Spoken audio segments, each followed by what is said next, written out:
All right. Well, good morning, everyone. I'm Angela Pacenza. I'm the executive editor here at the Globe and Mail. I would like to thank you for joining us today, whether you're here in person or joining us from the live stream. Before we begin, I would like to acknowledge that the land on which the Globe and Mail headquarters is situated is on the traditional territory of the Wendat, the Anishinaabe, and the Haudenosaunee, the Métis Nation, and the Mississaugas of the Credit First Nation. Our purpose at the Globe and Mail is to inspire and inform Canadians through courageous, empathetic, and honest journalism. That includes illuminating issues, injustices, and calls to action to help create a better Canada. Indigenous reconciliation is a big part of that mission, and increasingly a lens through which we cover key topics, including housing, climate change, healthcare, and energy. Today, we will focus on some of these issues, particularly housing and community, against the backdrop of a growing population. Following the program, there will be a networking reception just outside, so hopefully you can stick around and enjoy drinks, refreshments, and the views from the patio. I've been told it won't rain when you guys are out there. I would like to recognize our partner in today's event, Century Initiative. At today's event, Century Initiative is releasing the 4th edition of its National Scorecard on Canada's Growth and Prosperity, which measures quality of life indicators in Canada. To share some of the highlights from the scorecard, I would like to welcome to the stage Mark Wiseman, Senior Advisor and Chairman of Canada with Lazard. Mark is also Senior Advisor with Boston Consulting Group. Welcome, Mark.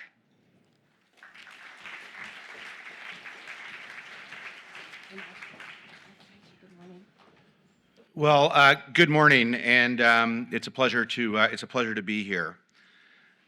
As many of you know, I helped found the Century Initiative over a decade ago with the belief that the right approach to growth, with that approach, Canada could enhance its economic strength and resilience and ultimately increase prosperity for all Canadians. In recent years, the conversation around population growth and particularly immigration has become more prominent and in the last year, more divisive than we could have anticipated. While there is still broad agreement that Canada must grow its population, including through immigration, recent challenges from an influx of temporary foreign workers and international students, and I'll come back to that specifically, has put massive pressure on our infrastructure and housing resources. In fact, Century Initiative itself has come under fire for its work, and the near unanimous support for immigration that used to exist in our country is under threat. The idea of a bigger, bolder Canada is now one that may not be universally accepted, and we have to address this. We must have ambition as Canadians. But it's absolutely necessary if we want to avoid a demographic collapse that would result in an aging, less skilled workforce, less foreign investment, less diversity, and less influence on the global stage. We need to grow. Most importantly, we will not be able to afford the social programs and social safety net that Canadians hold dear. So we must grow. But we must also be realistic. We must be open-minded. We must listen to the mounting concerns from Canadians about the impact of immigration on housing affordability and access to social services. To that end, I want to be very clear what I stand for and what Century Initiative stands for. We advocate for smart long-term planning. Growing for the sake of growing was never the goal. For example, Century Initiative is still perceived by some as only focusing on the goal of growing the population to 100 million by 2100. And let me be clear, I still believe in the viability of that goal, but it's never about the number. It's always been about the voyage. The voyage for Canadians and for Canada is more important than the destination. Whether we end up at 90 million or 120 million, the number was intended to challenge all of us in Canada, to believe in and spark a conversation about what a bigger, better, and bolder future for our country looks like. I want to remind you the Century Initiative has 5 pillars, only one of which is immigration.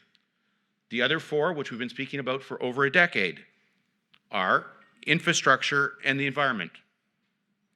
2, economy, innovation, and entrepreneurship.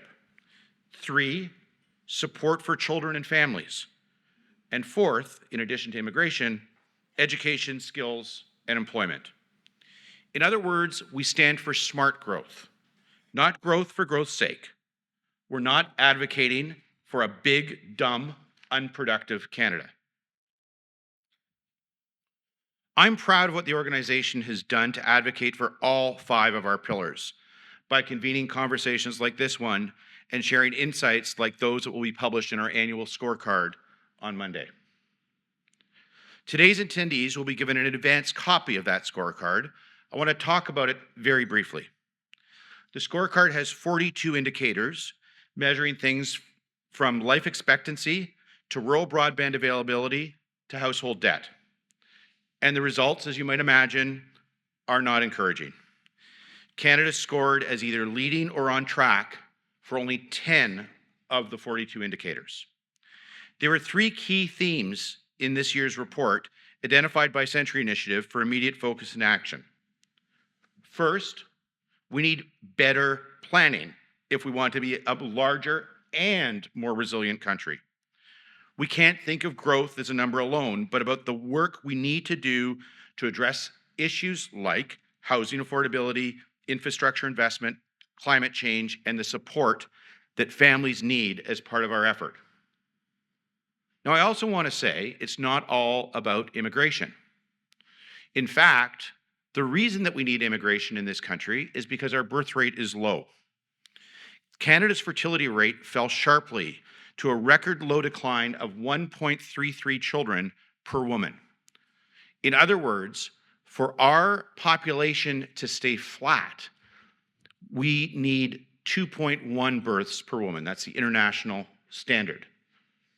Now at 1.33, we will actually experience a significant population decline in this country without immigration.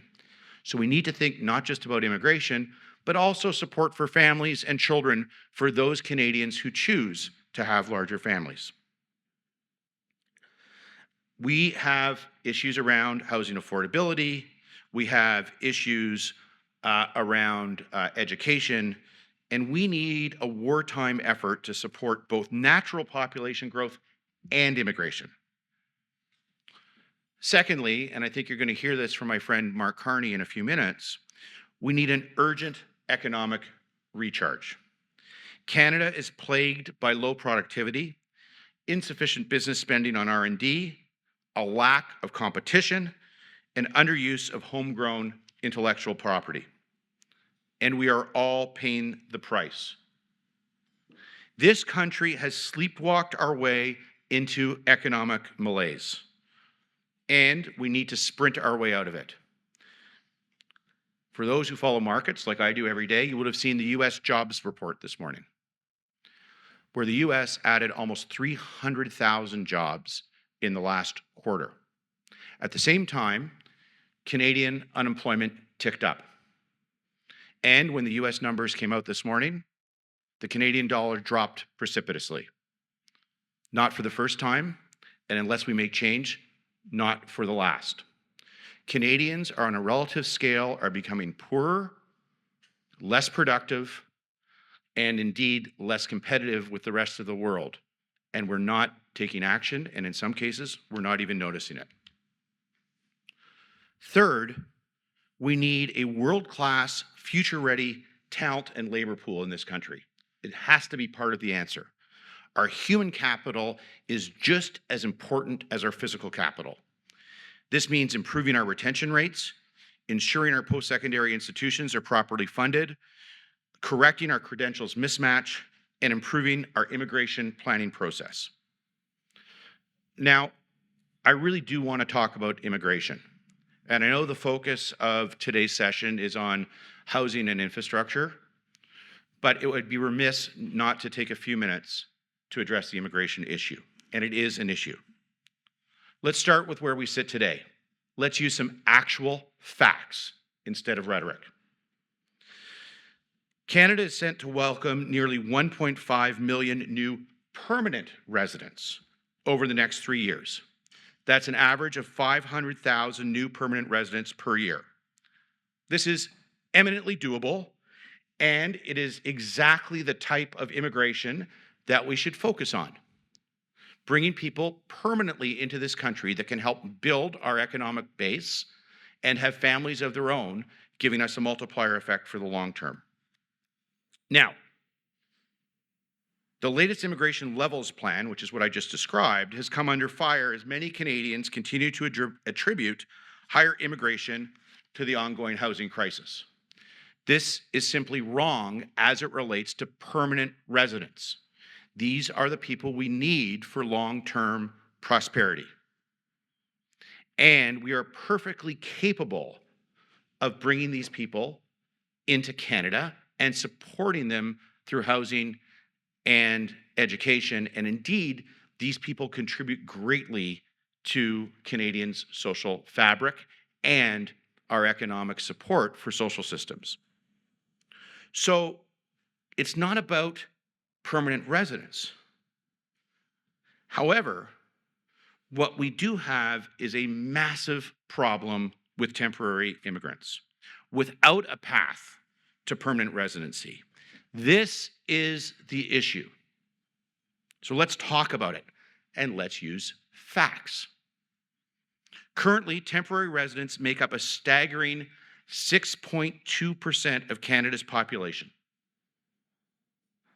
These are people with no path to become permanent Canadian residents or citizens. There were more than 1 million temporary residents admitted into Canada in 2022 alone. Less than 500,000 permanent residents in addition to that number. There are now 2.5 million temporary residents living in this country. The growth of temporary residents has weakened our ability to conduct and execute on long-term planning for prosperity through complementary housing and infrastructure policies. Now, I'm the first to admit that we need some temporary immigrants to alleviate labor force pressures and fill gaps as part of flexible policy making. But this is not a permanent solution to Canadian business growth. It lowers our overall wage structure and can have a negative impact on capital spending and productivity. If you're a business, why invest in capital if cheap labor is available? I was recently at the Tim Hortons in Parry Sound, Ontario, and found 6 Bangladeshi women working, serving coffee. Now the question is, who would serve the coffee if it wasn't for those temporary foreign workers? A machine would serve the coffee. If you go to McDonald's in the United States, it's now staffed by 2 to 3 people because they've invested in productivity growth. You don't order at a cashier, you order on a giant iPad-looking thing. This small example is happening hundreds of thousands of times across our country, and in part explains the lack of productivity growth that we have. Now, I'm not talking about compromising our values to aid those seeking asylum or refugees from persecution. However, failing to anticipate, plan for, and contain the impact of the growth of temporary residents is a political equivalent to repeatedly hitting the snooze button in the morning. Eventually, we as a country, including our political leaders of all stripes, have to wake up. There's been a 46% increase in the number of temporary foreign workers admitted to this country in the last 12 months. And as I say, they now make up 6% of our population. The government's trying to reduce this figure to 5% by 2027. A step in the right direction, but pretty small. And remember, unemployment in this country is going up, not down. Again, in 2022, we only admitted 437,000 new permanent residents, below target. At the same time, that year we allowed 604,000 temporary foreign workers. We've had the largest increase in temporary non-permanent residents living in Canada since 1971 in the last 12 months. This is the problem. These are the facts. It's not about immigration writ large. It is about the structure of immigration policy and non-permanent residents coming to this country who do not help to meet our long-term goal of a bigger, bolder future for the country. Now, I'm also very briefly going to address students, because it's a similar story. The abuse of the international student programs has undermined our approach to become, and it's become a crutch for underfunded educational institutions. I want to go back to the pillars of the Century Initiative. Education is a key pillar. We don't want a big, dumb country. We want a big, well-educated country. Immigration Minister Mark Miller himself admitted that the system of foreign students has lost its integrity, his words. Whether it's fraudulent admission letters, diploma mills that serve no real purpose other than to aid a temporary work permit, or the mismatch between workforce needs and program admissions. Frankly, Canadian post-secondary institutions, in many cases, are using foreign students to fix a chronic underfunding problem. International students have increased to well over 800,000 per year, compared to just 630,000 in 2019.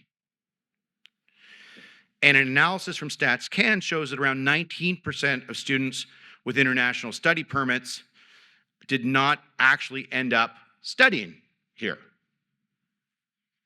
The government's eventual cap on study permits and reforms to work permit eligibility are a Band-Aid solution on a fractured and broken system. These programs have become a hot mess and they need to be addressed. So, it's not about permanent residents. It is about temporary residents, again, who make up 6% of the people living in this country today. So, leaving that aside, let me talk about today.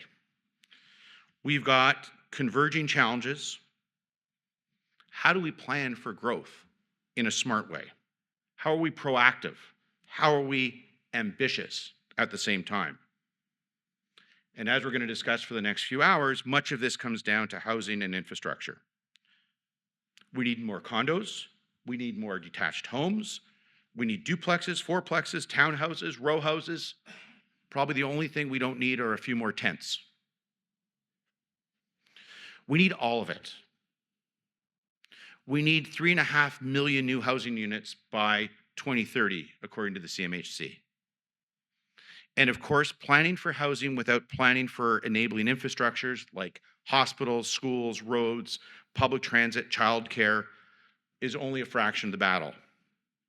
We need ambitious action on all of these fronts. Century Initiative and others have referred to the all-hands-on-deck nature of this challenge and the wartime effort that we need to restore affordability. Everyone in this room, and indeed all Canadians, have a role to play. Whether you're in labor, finance, government, construction, public policy, you need to be part of the solution. Now, immediately after me, as I mentioned earlier, we're going to hear from our first keynote speaker, Mark Carney. And Mark needs no introduction. He will be speaking with Dennis Chiquette from the Globe about the effort that we need from Canada and Canadians to build growth. We're then going to talk about urban density and the planning priorities that we need as newcomers disproportionately flock to our major cities, creating new demand for housing, education, training, social services, etc. That discussion will include Marianne McKenna and Alec Bozikovic. We have an excellent panel that will tackle shifting public opinion on immigration and the relationship between population growth and Canada's housing crisis, led by the Honourable Hassan Youssef. And then we're going to talk about capital. The capital that is required to fund large construction projects and the way that government entities, institutional investors, and other private enterprises can better work together to close our infrastructure gap. We'll look at ways that we need to make improvements in our workforce. And finally, my fellow board member and good friend Goldie Hyder will close things off. We are all here today because we understand and care about the scale of the challenges that Canada faces, but also because we think there's solutions. It's going to be a great day. I look forward to being here with all of you throughout the next few hours. And thank you for coming today and for having the ambition for a bigger, bolder Canada.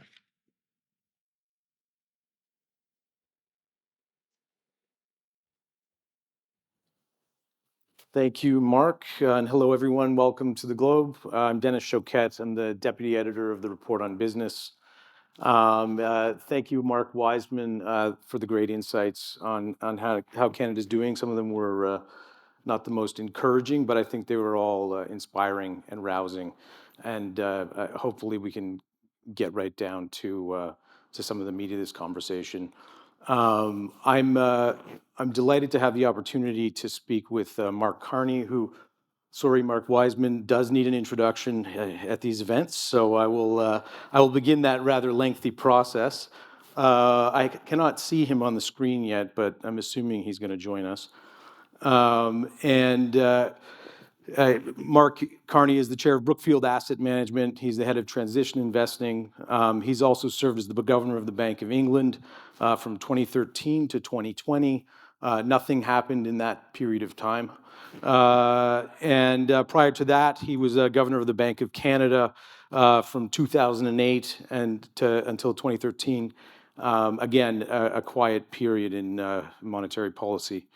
Among numerous other roles, he's the United Nations Special Envoy for Climate Action and Finance, and he's co-chair for the Glasgow Finance Alliance for Net Zero. Thank you, Mark, for joining us virtually with an excellent background, by the way. Thank you, Dennis, and I'm pleased to be able to look out at urban density. Getting denser by the moment, too. So, Mark, look, I'm not sure if you heard your Mark Wiseman's introductions, but he gave us a great kind of overview of today. I won't repeat a lot of it. I think, let's just say this is a day about housing, infrastructure, and I think I'm going to throw the word crisis in there because a lot of Canadians feel like there's no other way to describe it. So I'm going to start with that. There's a lot more competition for housing, for healthcare, for education, and other services. Our population is aging. We have a low birth rate. So these two agendas are competing against one another: immigration and housing and infrastructure. How did we get into this mess, and how do you think we can get out? Okay. Well, first, let me thank the Globe and Mark Wiseman, Century Initiative, everyone for this very timely discussion. And look, you can choose whatever word you want to describe it. A sense of urgency and determination must be brought to address all these issues. Let me just say two words of context and then get to where we can go. The first is, it's very much, and I think everyone in the room and beyond would recognize it's part of our culture to welcome newcomers, to build and realize the promise of Canada. All my grandparents were immigrants to Canada. They came here for a better life. They worked hard through the Depression, booms and busts, lived in remote communities, and sent their kids to school and got health care, and each generation progressed from there. Secondly, just to expand a bit, I did catch Mark's punchy introduction on the demographic challenge. When I entered the workforce, admittedly in the late 1980s, the median age of Canadians was less than 30. So half above, a half below. Now it's over 40. And so that keeps climbing. That's one of many illustrations of the demographic challenge. It'll climb as the baby boomers age and retire. And we need younger immigrants, in part of the solution to offset that, keep our economy strong, pay for social services, and, as I say, realize that promise of the country. But are we providing those immigrants with the modern equivalent of comparable services? No. We've got unprecedented strains in housing, but also across social services, our healthcare system, acute care, et cetera. And I think as you part of what we're looking for here is a question of balancing our demographic needs with the right infrastructure. And I'll start us off maybe with three things that we can do. The first is to have a plan and to stick to that plan. And when I say a plan in this case, I mean a plan around immigration and the levels. A clear plan will help with municipal planning for housing, provincial plans for education and social services. We have wildly overshot the planned numbers for non-permanent residents, whether it's on student visas or temporary foreign workers. So our two-step pathway system for permanent residency needs much greater oversight and focus. And there's been some course corrections recently by the government on processes for temporary resident students and also some measures to close loopholes. But this needs to be consistent discipline around migration policy. Secondly, as I alluded to, we need to align housing policy with immigration policy, and that means plans for the medium term, or the short term in housing is about 5 years, but also for the next quarter century, so that supply can meet demand. I'm sure we'll have a chance to talk about that in more detail. Thirdly, we actually need to do a much better job as well on skills matching. Our comprehensive ranking system hasn't been updated in almost a decade. The world's moved on substantially since then. Too much of the employment, as Mark alluded to, and this group will know, from too much of the employment from temporary workers is concentrated in low skill occupations. We need to expand our targets to address not so much short-term labor market needs, but the widening gap between workers' skills and the ability in this economy to address the future. So, and then the last point I'll just make within that skills aspect, we're not really affording international students the ability to work in their fields of study, or we should do more to do that. That will help with transition into the more permanent job market and bigger impact for all Canadians. Great. Thanks. That's a nice overview. I think we're a newspaper at the Globe, so let's talk about news. It's a big week in central banking. Bank of Canada made its first cut since 2020. The ECB moved too, albeit with a little more cautious tone. We're not sure about the Fed. Things look a little different there. You've been there before with your hands at the controls. And you helped after 2008 bring in a prolonged period of low rates in Canada. House prices took off as a consequence. And how much of today's pressure in the housing market do you think began in that 2008 period, and obviously where financial stability was paramount? And did you ever foresee a situation like this?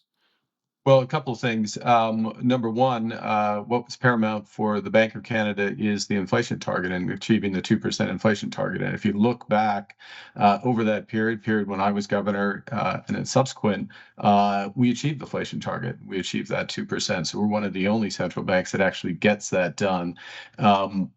In the context of a very difficult global environment. That's first and foremost. The second thing, again, if you go back, and I'm sure, if you go back and look at what we were advocating at the time, was a much greater focus on, and this will use up the rest of our time if we go through it, but macro-prudential measures, particularly in and around the housing market. And I've been on the record on this, and I'm going to read it into the record again. We do not have a good system in Canada for addressing systemic issues in our financial system, including in housing. We have an informal system. There's underlap as opposed to overlap of responsibilities, and that had led to delays in decisions, to put it bluntly, delays in decisions around terms for mortgages and lending associated, because we knew we were in a low for long environment. We were very clear about that, and that meant other actions needed to be taken. Third point, foremost, the other actions relate to supply, housing. If real estate is location, in housing, it's supply. And it's absolutely clear that we collectively we're not building enough, and there's lots of reasons for that, and we should get into those reasons.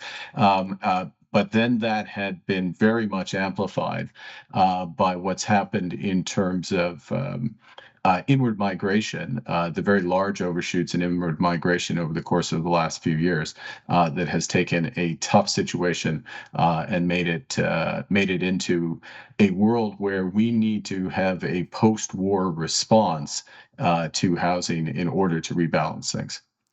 Thank you. Yeah. So, I mean, and I think we're recognizing, and governments of all levels are recognizing now the severity of that supply problem. We've seen a lot of measures, but that gap, even, and some say CMHC says 3.5 million, others put the figure more at 5 to 6 at current rates of growth. Yeah. And the reality is it's becoming increasingly unlikely that we can meet that target according, at current rates. So how can I? Okay, so I'm going to jump in there. Yeah, please do. Yeah, no, like we should not accept that. We should not accept that. And I had the honor of participating in the blueprint for more and better housing. Lisa Raitt, Don Iveson, Mike Moffat ran that process. I was part of the work, the task force. And so we'll roll that number over the course of the next decade, because that's the way we should think about it. Is we need to build just under 6 million houses. So let's say 500,000 plus a year, and we can't start. And Dennis, I don't want to impute this on you by saying, well, we can't do that. No, we have to do that. That's what we have to do. And so you start with what we need to do, and then work backwards in terms of what do all levels of government need to do to be consistent with this. And that's a crucial point.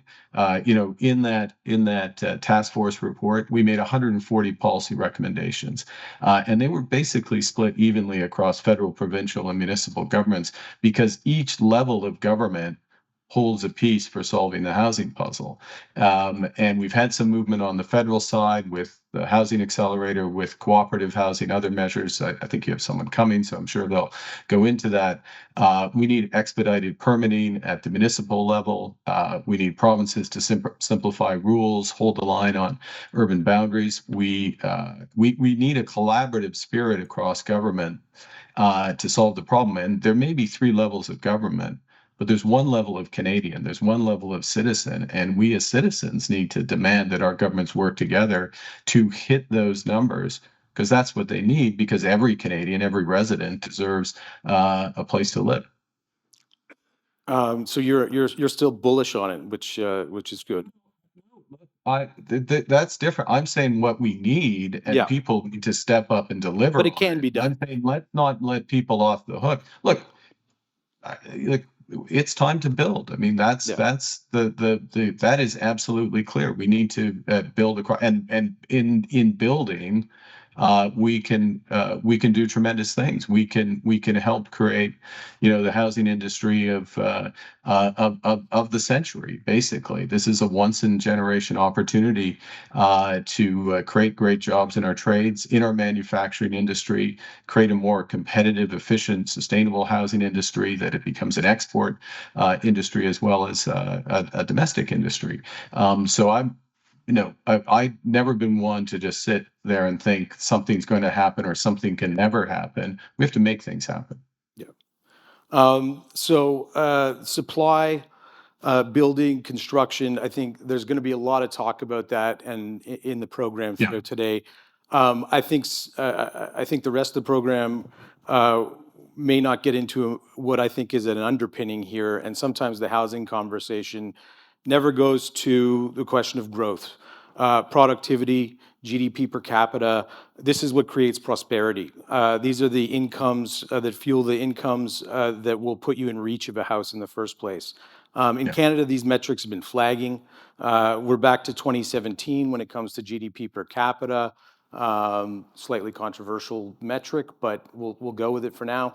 The Bank of Canada has declared that we are in a productivity crisis. This is not a new, the sluggishness is not new. When you were governor, you implored businesses to start investing their dead money. And what can Canadian businesses and economic policymakers do to change this story?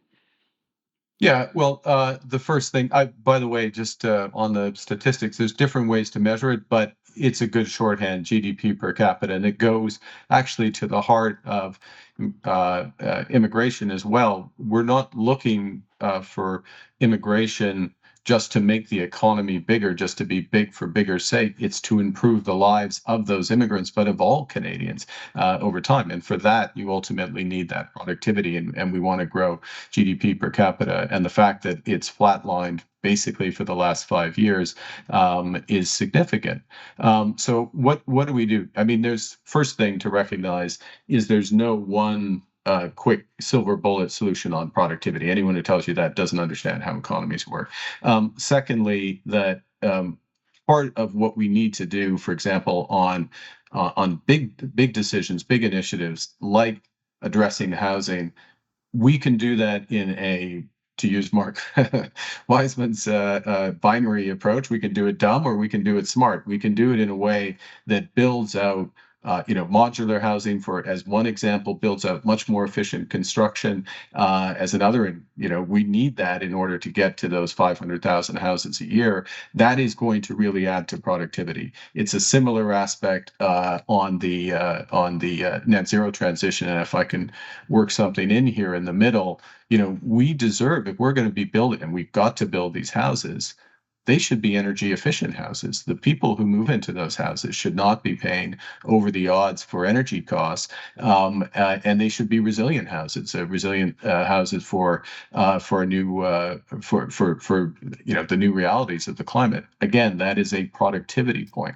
More broadly, what we need to do from a productivity perspective is we need to focus on our key sectors. We need a coherent tax system, a tax system that rewards entrepreneurship and innovation. Look, we're going to have to, and you're sitting literally within blocks of where you are, some of the world's experts in AI. We need to translate that expertise in so that Canadians are the ones who are mastering the machines, who know how to manage the machines and work for them and work for that productivity. We need to build out our core competencies from clean energy to compute. We do need greater competition. And then the last point I'll make, greater competition domestically, is we need to make ourselves the essential trading partner for the United States, but also our allies. And that goes from being a clean energy superpower. It means being the backbone of a new artificial intelligence system, so that we are not takers of that, but we're drivers of it. It means you're going to talk about capital later this afternoon. We have the most sophisticated real asset investors in the world. We need to leverage that, leverage our critical minerals and beyond. All of that will ensure, and this is a crucial point, I think an underappreciated point, but I'll make it. We're not in a rules-based international economic system anymore. That is over, and so you need to earn your seat at the table. We absolutely can. That will gain income for all Canadians, and as an economist, you'll see that show up in the productivity statistics.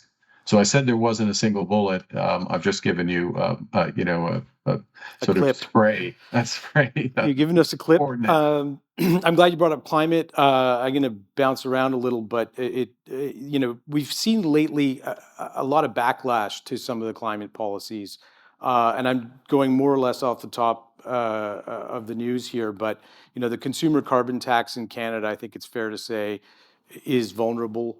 I think this week in New York, the governor walked back on a congestion charge quite dramatically. Investors have pulled out $40 billion from ESG funds this year because of concerns about a lack of performance, according to some Barclays analysis this week. They're all disparate examples, but they show a bit of a collective aversion to paying for the transition.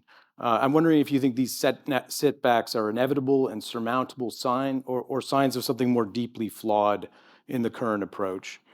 Well, let me say a couple things to that. The first thing is that in the transition and throughout the transition, we have to deliver for Canadians. So we're talking a bit about the example in and around housing. That housing that gets built out has to be efficient. It has to be more energy efficient than the existing housing stock we have, so that those Canadians who move into those homes are paying much less out of pocket, and they've got more resilient. That's a well, it's a fairly significant point since it's 6 million houses, but it's a smaller point of a broader principle. The second thing I'd say is you just quoted $40 billion. Sounds like a big number. It's absolutely tiny in the grand scheme of this. If you go back 7 years, the world was investing $500 billion in clean energy relative to about $900 billion in conventional oil and gas. You fast forward to today, it is still about $900 billion per year in oil and gas. It's $2 trillion, figures released on the same day as your $40 billion number. The scale of the investment in and around this is absolutely enormous. Next point I'd make is that, and this is crucial for Canada, you rightly put productivity on the table, as did Mark. It is going to become in a much more difficult trading environment, and that's what we're entering, and we're entering it for decades.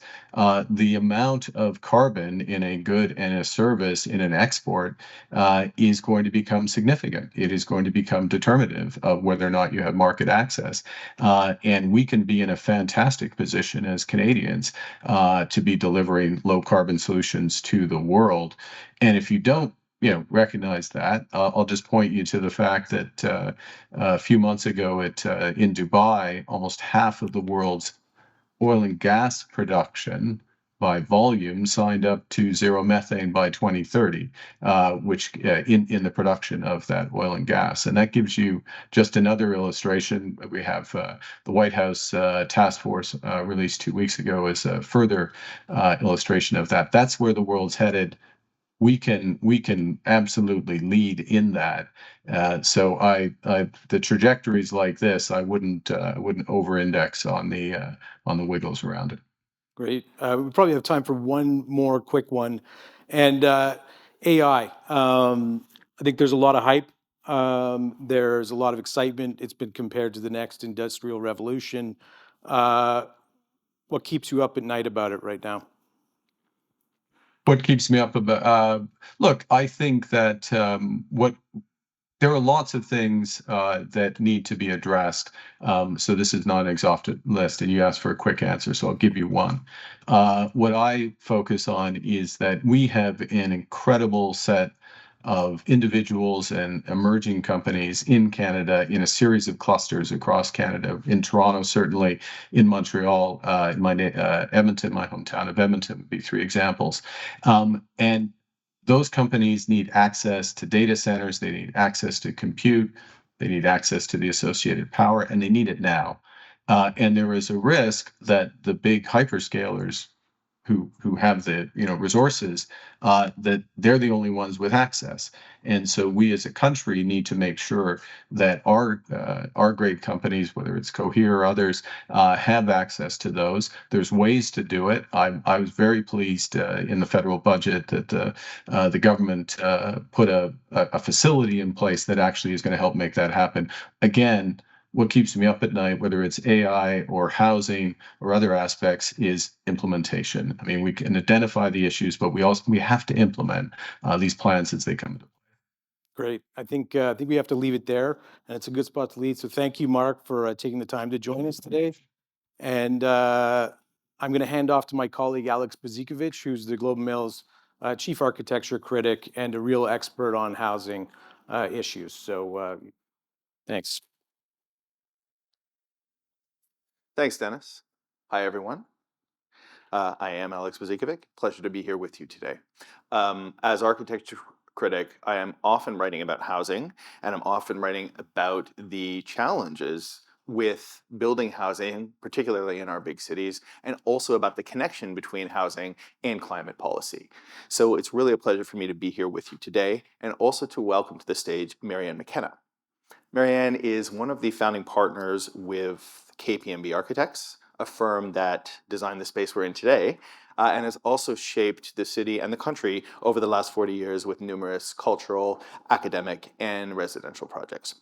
Those include the Royal Conservatory of Music here in Toronto and Kerner Hall, the National Ballet School, the Gardner Museum, and the renovation of Massey Hall, just to name a few.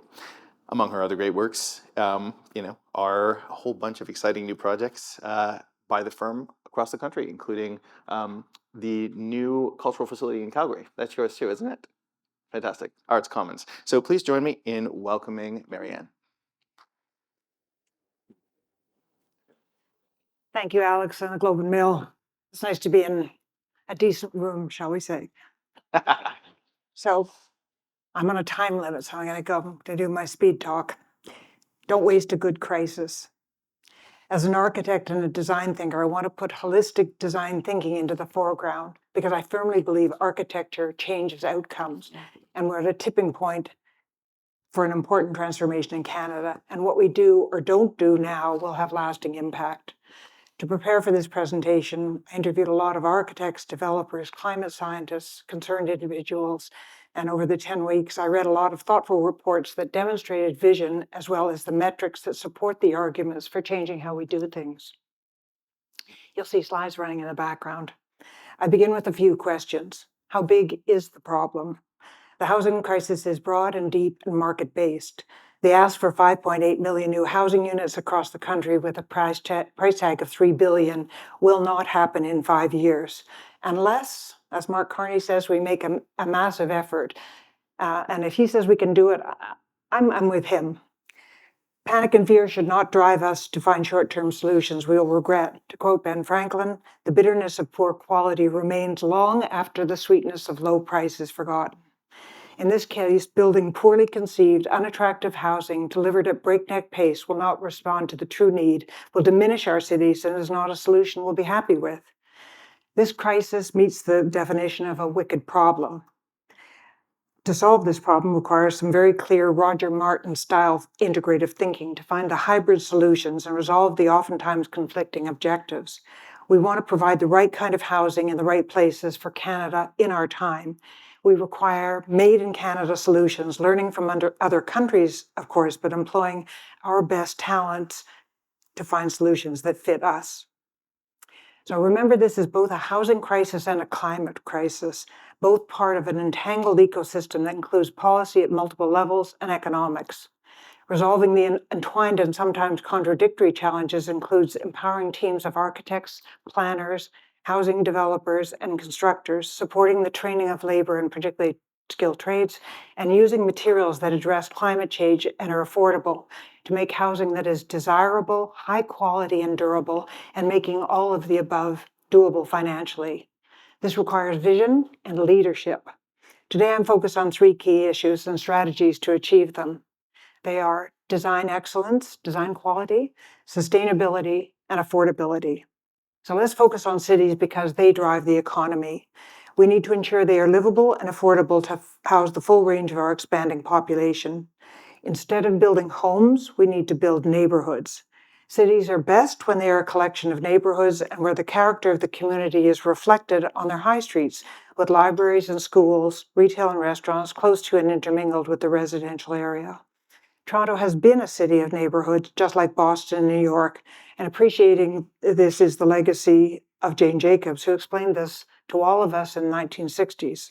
We need to design and build complete communities at all scales for the broadest spectrum of the population, from the homeless to middle-class workers raising families in financially challenging circumstances. To be viable, we also need to maintain and expand municipal and provincial infrastructure to be prepared for the growth we're planning.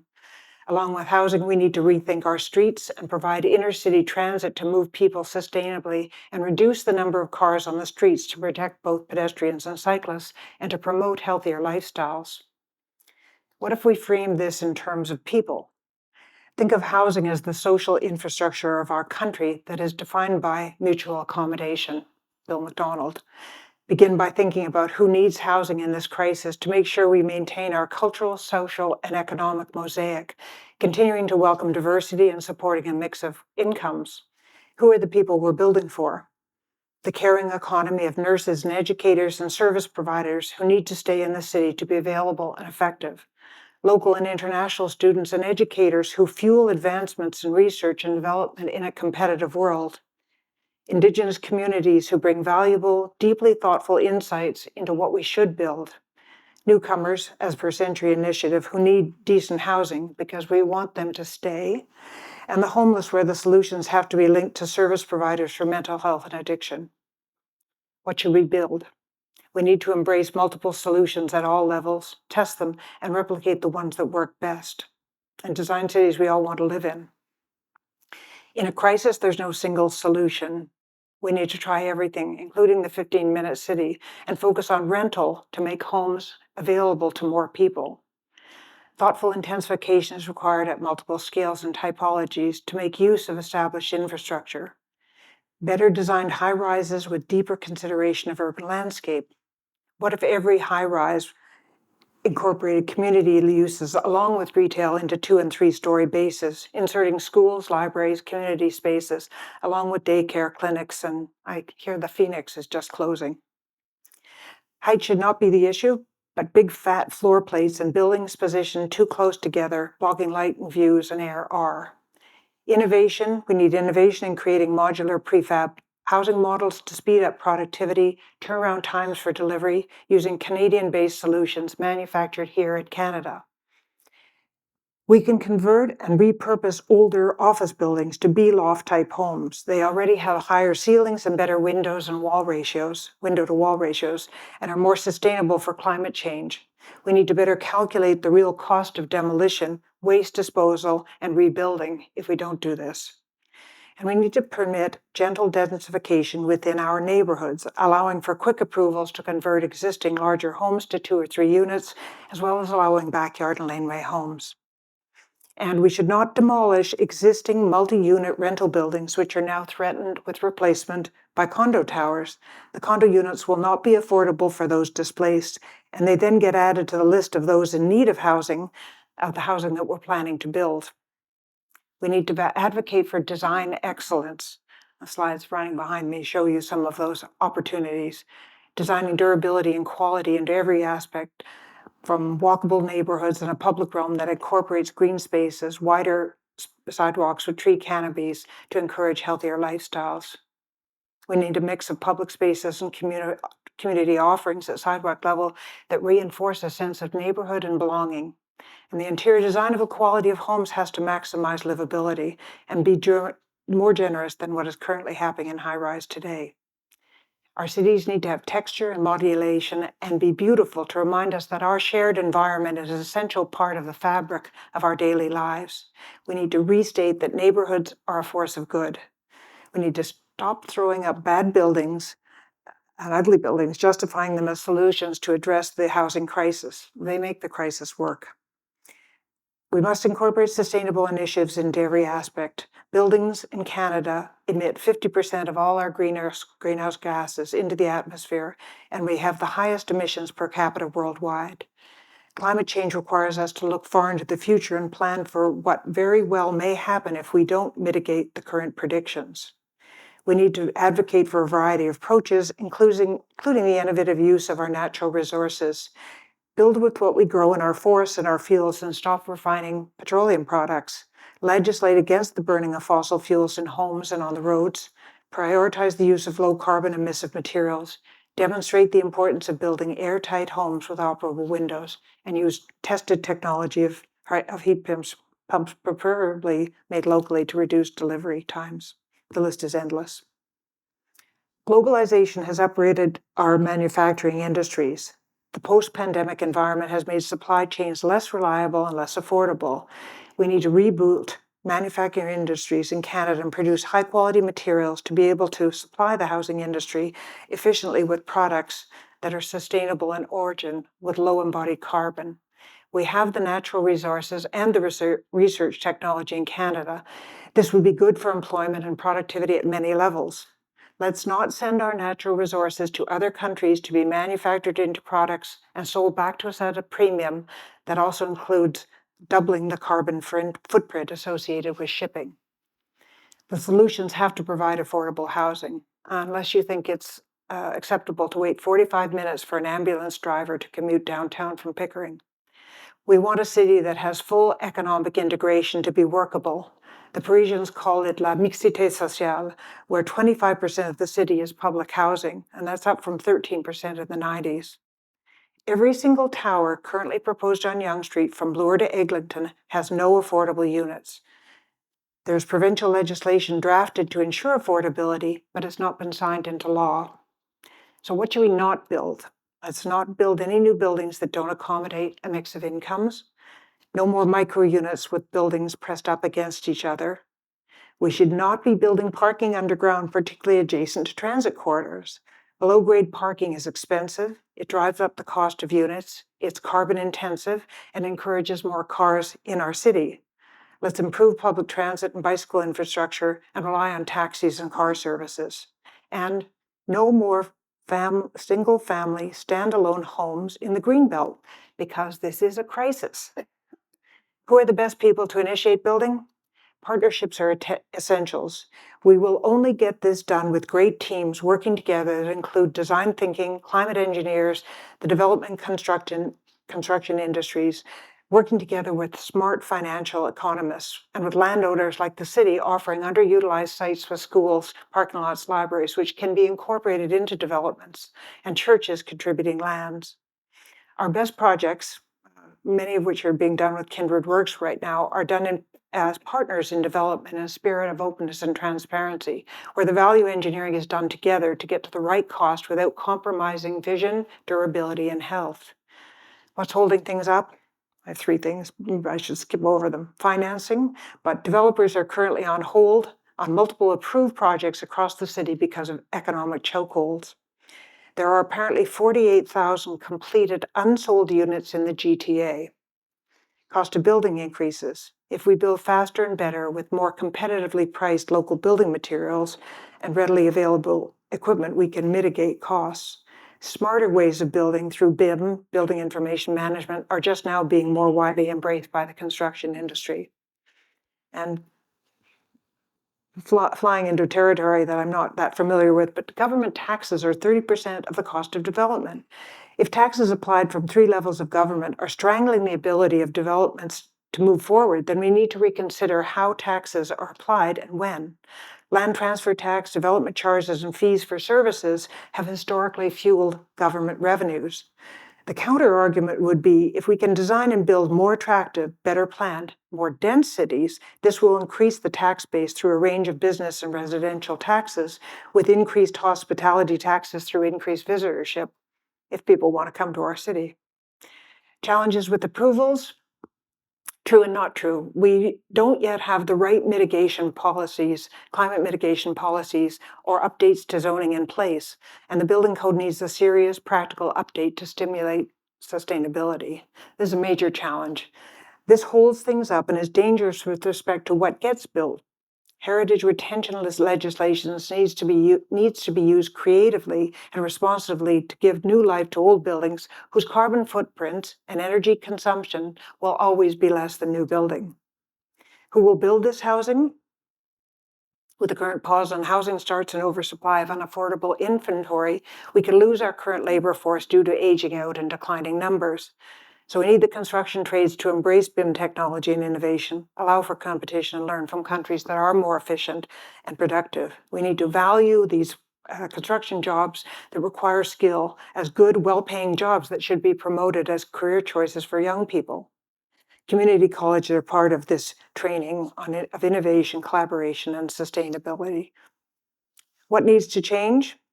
3 things. Political alignment, where the province and the federal governments agree with the city on rules, on purpose and processes, and make a shift in investment strategies. Advocacy for design excellence through proof of concept with built exemplars of great work, and give better authority, stronger authority accorded to design review panels who understand design quality in planning and architecture.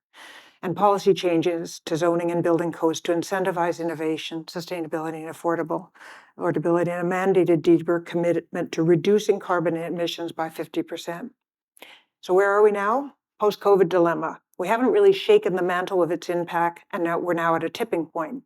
We need to worry less about ourselves and be good ancestors to leave a better legacy for future generations. Embrace the intergenerational gap, be open-minded and accept change because it will make things better for more people. get back to working together, acknowledging the importance of mentorship, collaboration, and human contact.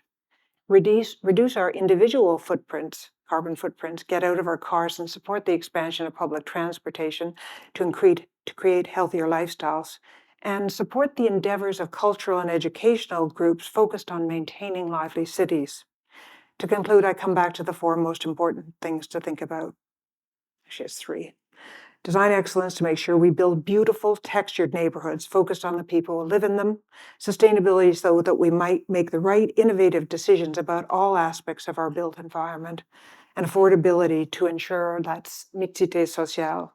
We are at a tipping point. We have an amazing opportunity to use these crises to change the way we do things and dramatically improve our cities for the people that live in them. We have the vision. We need the leadership. Architecture changes outcomes. This is well within our reach. Thank you.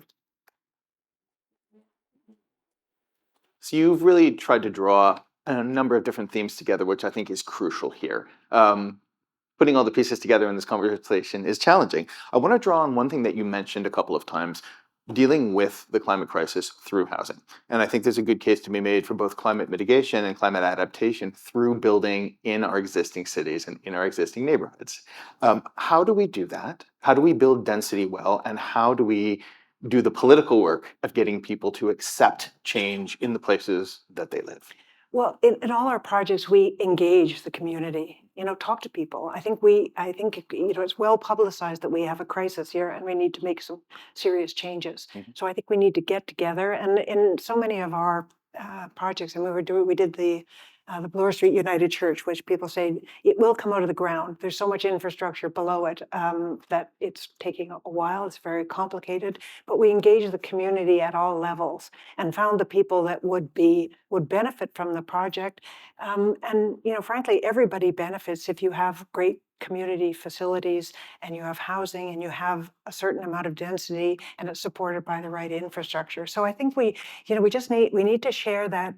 We're not going to get this done if we don't all do it together. So I think we need to all be convinced that this is a good idea and that there are people, probably no one in this room who doesn't have housing, but there are millions of people out there that need this.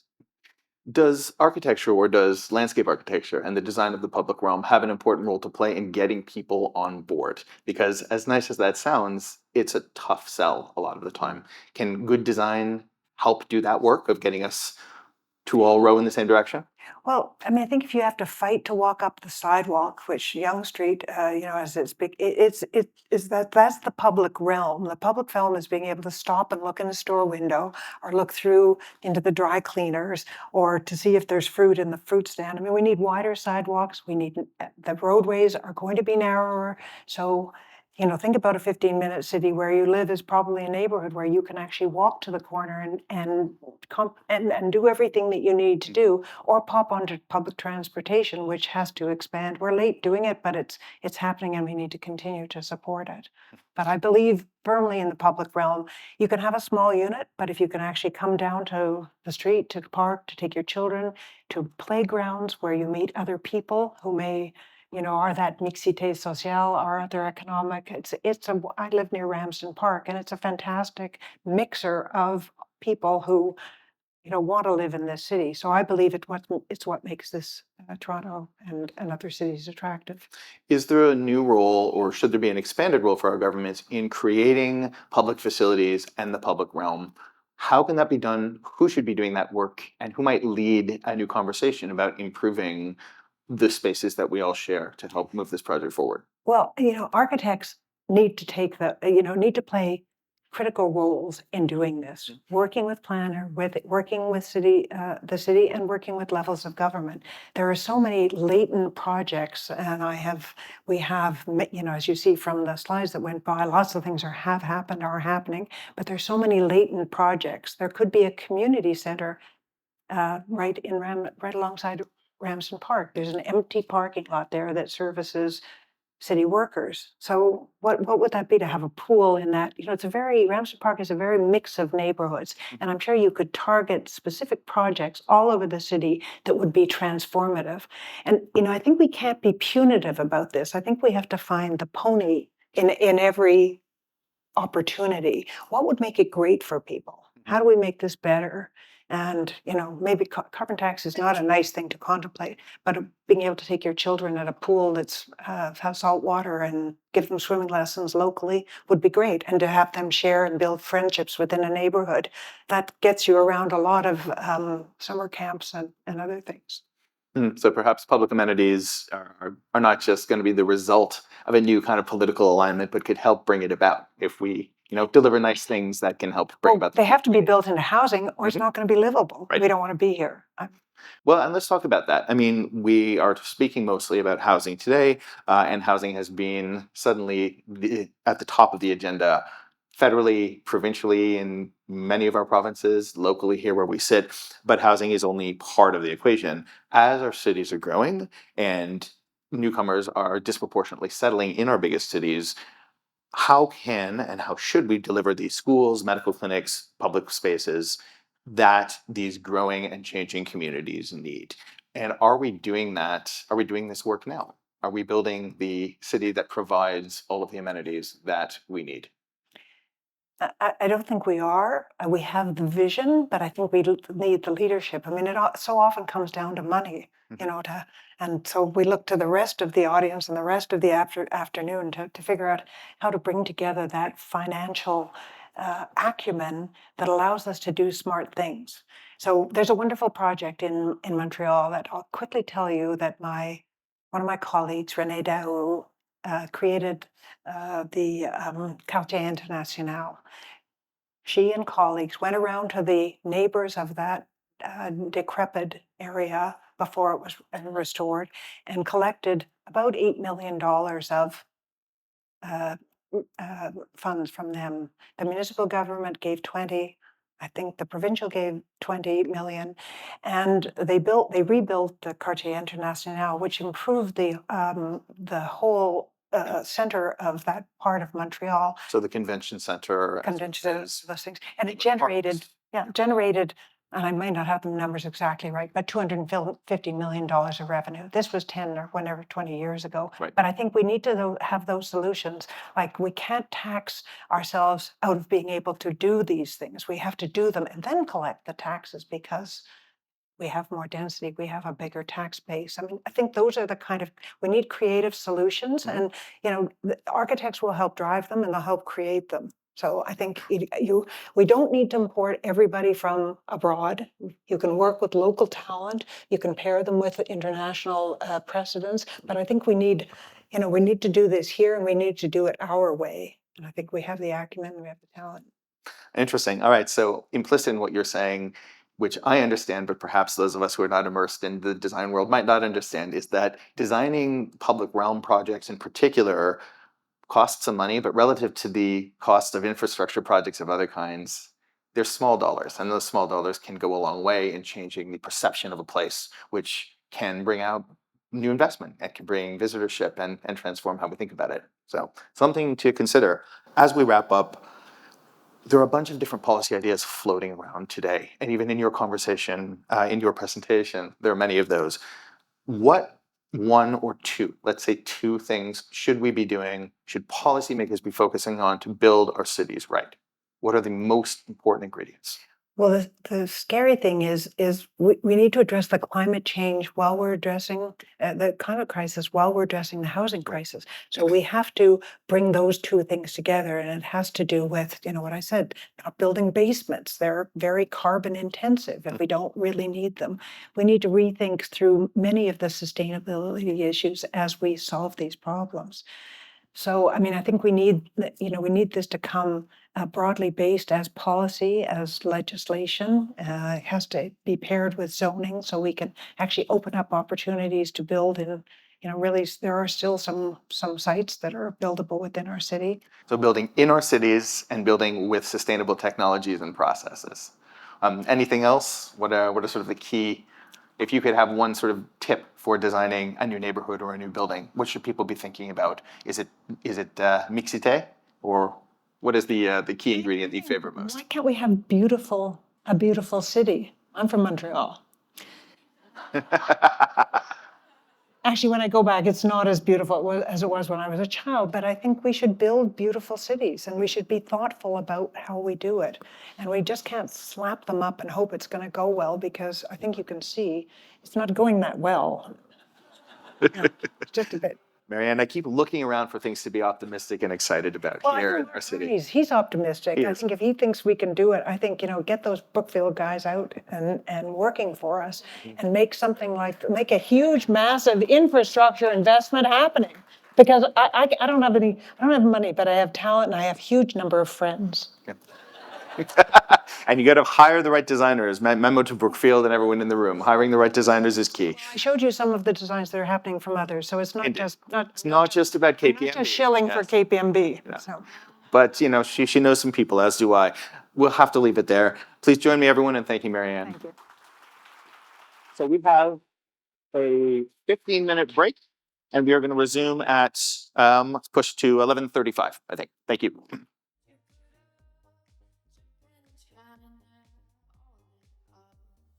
Welcome back, everybody.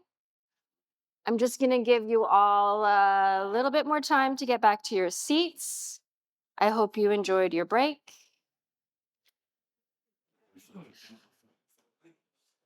My name is Anne Huey. I am the demographics reporter at the Globe and Mail. I write about a whole range of topics, mostly related around the issue of how our country is changing and why.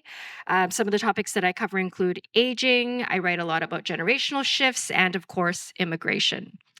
So the question that we are here today to discuss is, can Canada afford to keep growing?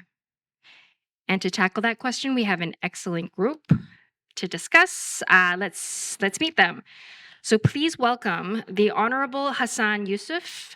Mr. Youssef is a senator. After emigrating from Guyana, Mr. Youssef worked as a truck mechanic with General Motors for 10 years before getting involved in the labor movement. He's also a past president of the Canadian Labor Congress. Welcome, Mr. Youssef.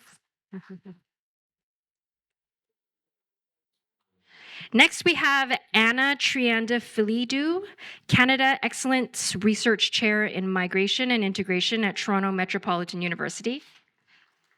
Anna previously worked with the European University Institute in Florence, Italy, and she's also editor of the Journal of Immigrant and Refugee Studies. And the third and last person to join us here live will be Kathy O'Toole, who's joining us from Atlantic Canada. Kathy is Chief Administrative Officer with the Halifax Regional Municipality. Kathy brings more than 3 decades of leadership and public sector experience to that role. And then we also have here virtually joining us Murali Srinayanthis, co-founder and executive chairman of 369 Global Inc. It's a rapidly growing business conglomerate with interests in education and training, financial service, and venture capitalist.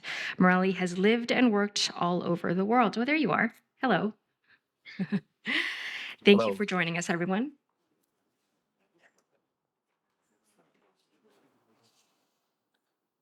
So, Kathy, I would like to start the conversation with you.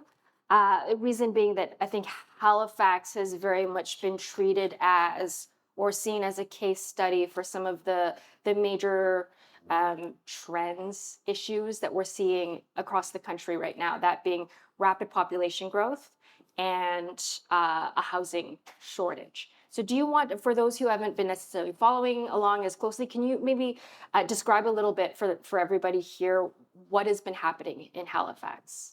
Sure, and I'll start with explaining what a chief administrative officer is. For those of you who aren't familiar with that title, I'm a city manager. So I manage the city of Halifax, which is a large regional municipality, one of the largest in the country. Population-wise, we're not that large. We're just under 500,000. Geographically, we're one of the largest municipalities in the country. And in terms of growth, we've got enormous pressure, which is both an opportunity and a challenge. Our growth rate last year was 4.1%. The year before that was 4.5%. That is more than double the estimates that we've been using to plan for growth in our city. and for planning for major infrastructure investments. Some of the challenges that has led to in our municipality are a shortage in housing units. You know, we're short by about 20,000 right now. It's led to housing affordability challenges. We've seen increases in homelessness, just like many other major urban centers across the country. So we are a good case study for both the challenges, but I think we might be a good case study for some of the solutions too. Can you talk a little bit about the role of immigration in the city's growth? Sure. So the majority of our growth is coming from immigration, with the second largest component being some interprovincial movement. Halifax and Nova Scotia are the secret's getting out. We're a nice place to be. But the immigration, it's creating a little bit of challenges, but it's a solution for us because it's helping us. So right now, the demographics of our growth is skewing young. So the age of people who are immigrating to Halifax is having a very positive impact on our labor force. We're getting more people in skilled trades. It's helping us with some of our challenges.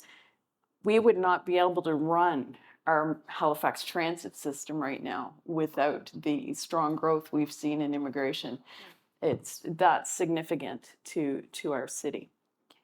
So the plan for at least the recent number of years in Halifax has definitely been attracting immigrants to the province, to the region. Is that still the plan moving forward, or is there any kind of discussion around shifting that? No, it's definitely still the plan. We have some ambitious population growth targets driven by immigration at both the city level and at the provincial level. Prior to, kind of turning the corner with immigration, we were an aging province and an aging municipality, which had its own challenges in terms of increasing healthcare costs, social services costs, difficulty in finding people to fill certain jobs. So our strategy has not changed. What has changed is that there are better strategies in place to support the issues that come with growth. So we're planning for our infrastructure needs. We've taken steps to create more housing more quickly, housing across all different areas in the market, so we can hopefully have a home for all. Okay, I want to get back to the solutions piece later in the conversation, but maybe now is a good time to bring Anna into the conversation, because I think a lot of us over certainly the last couple of years have heard a lot around shifting perceptions. Have heard a lot about shifting perceptions around immigration. Can you speak a little bit to that? Because I think a lot of those perceptions have been shifting largely due to this housing crisis. Certainly those two things have been linked, I think, in public discourse by policymakers. Do you want to tell us what you're seeing in your research?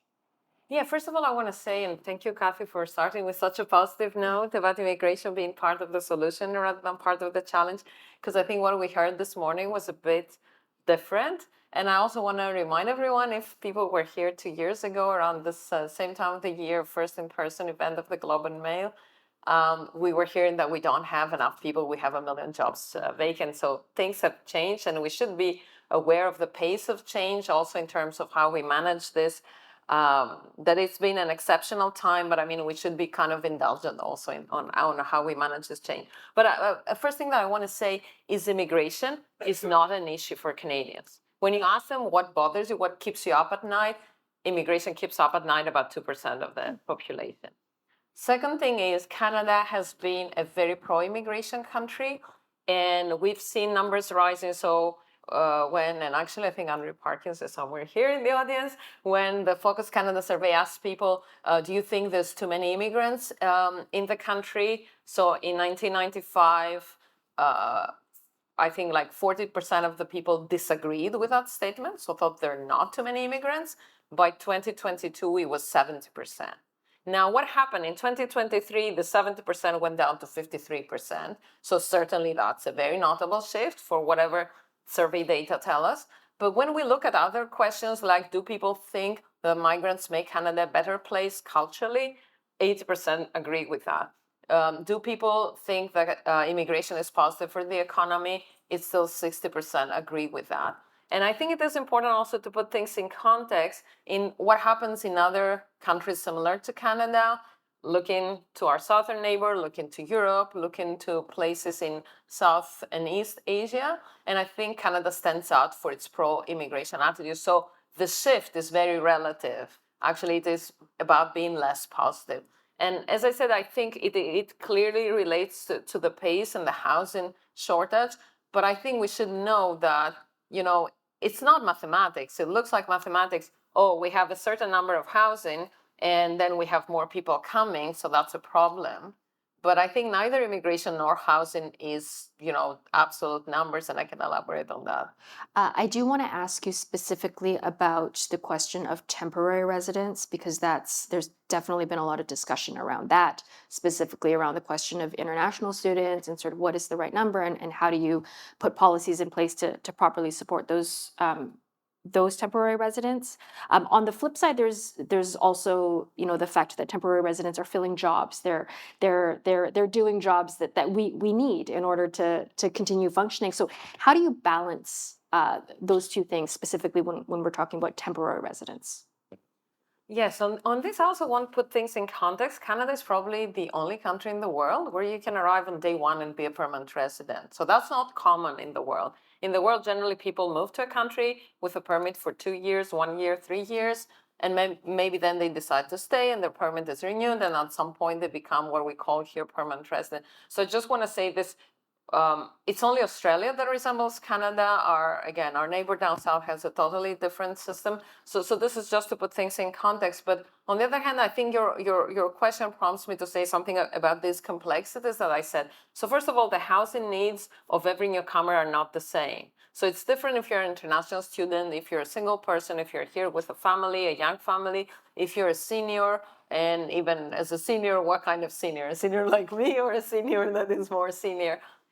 So people have different housing needs, and we heard, I think, earlier this morning how we need to make our housing denser, and that involves, for instance, intergenerational living.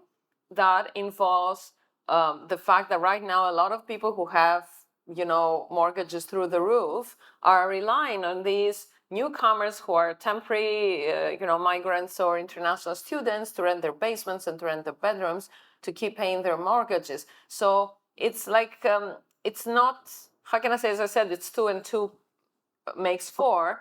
The 2 and the 2 are moving targets, and we need to understand, for instance, that immigration not only feels existing labor market shortages, like Kathy was saying, but it's even, how can I say, an industry in and of itself. Canada has a very large settlement sector that supports, of course, it supports new permanent residents, not new temporary residents, but the international education sector is costed at around $22 billion. And we know that the COVID shortfall was about $7 billion. So if international students, if tomorrow, if in September 2024, there were no more international students in Canada, there would be many Canadians out of a job. So we need to understand that these are several moving targets, and the question is, how do we manage and bring them all together and also deliver for these, people who come to Canada with certain aspirations? Hassan, I know that you have some thoughts or some data that you wanted to share around, again, the perception around immigration, public perceptions. Well, I should start to say that for a country of immigrants, we've done extremely well in how Canadians have perceived generations of immigrants that have come to the country. But of course, what we're seeing in the last little bit, I think, is worrisome. Whereas we had, going back to 2020, where 14% of the population wasn't so open to immigration, it's jumped to 57%. And that is significant in the context of, the challenges that has just been talked about, housing, but it's also social services. But if you dig a little bit deeper in terms of the data, what it does reveal the attitudes of people against who they perceive as coming to the country, people of color mostly, their attitudes are very different. And I think what it tells me, we've got to work harder as how do we address diversity and racism within our society. As much as we think we're monolithic and we love each other, it is not universal, because when questions were asked of people, who would you like living beside you? You know, a person from France versus, somebody who looks a bit like me, attitudes are quite different. And I think it's really important that everybody has to take some responsibility in the context of how we challenge these attitudes. Now, people who are very informed, their attitudes in generally are much better about immigration. Those who kind of subscribe to, the narrative of where they get their information from are more hardened. And I think we need to accept that reality, because, like it or not, social media today feed a lot of stuff that are not necessarily factual. We don't get to respond to that, but people actually read it and they believe it. To a large extent, we have to figure out how do we then counteract that. Of course, when this forum is finished, most of us will go back to our regular lives. Governments and other agencies that are working on it's got to work harder. But I do believe, exactly the point that was made earlier, most Canadians still believe, despite all of this data, that immigration is a positive for the country. Economically, it's good for the country.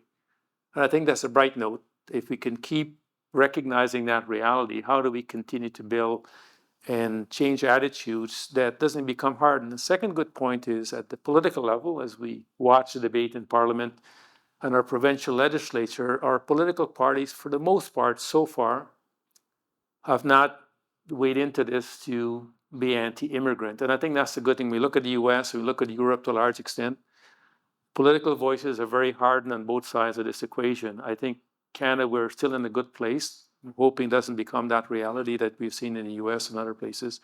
But I think politically, we're going to have to work collectively as how do we deal with attitudes against, especially people of color that are coming to the country in large numbers.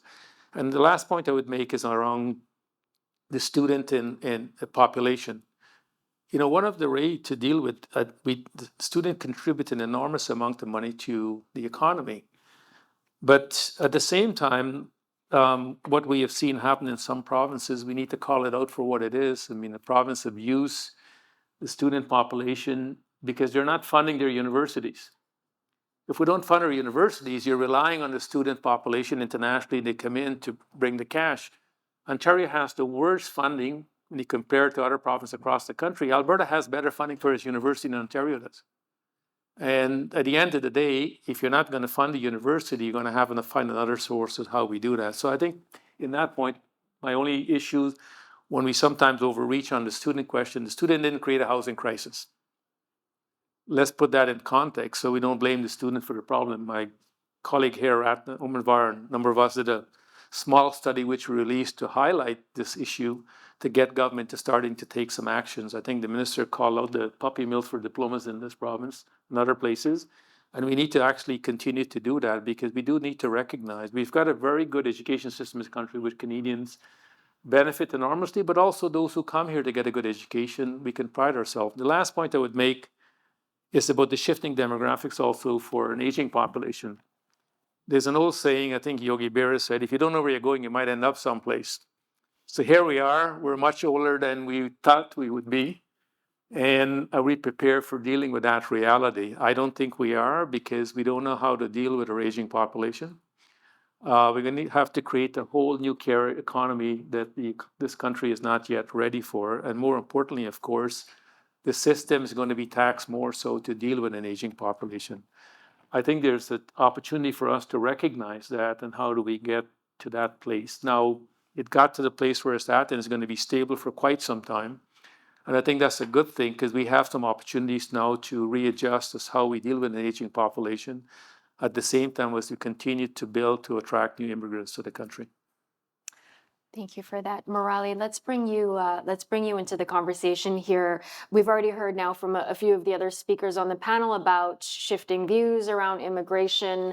Would you like to speak a little bit about what you see as misconceptions around immigrants and how they fit into our overall society?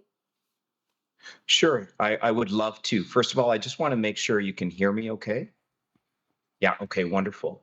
I think these were excellent comments by the rest of the panel and on the perception of immigrants coming to Canada. I think it's an opportunity for us to really understand the value that immigrants bring. We have a tendency to just focus on a certain number of opportunities here in Canada. There's a lot of talk about labor opportunities, and I think these are fantastic opportunities.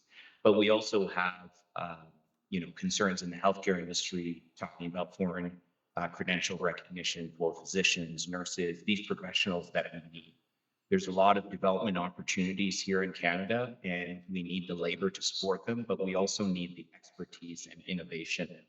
And I will go back to John Stackhouse, who was the former editor of the Globe and Mail and who's now at RBC, wrote a wonderful book called Planet Canada, talking about the 3 million diaspora around the world from Canada, many of whom who are leading global organizations, because Canadians have this incredible way of bringing all of these different perspectives together, focused on a particular initiative that is due to the multicultural society that we have.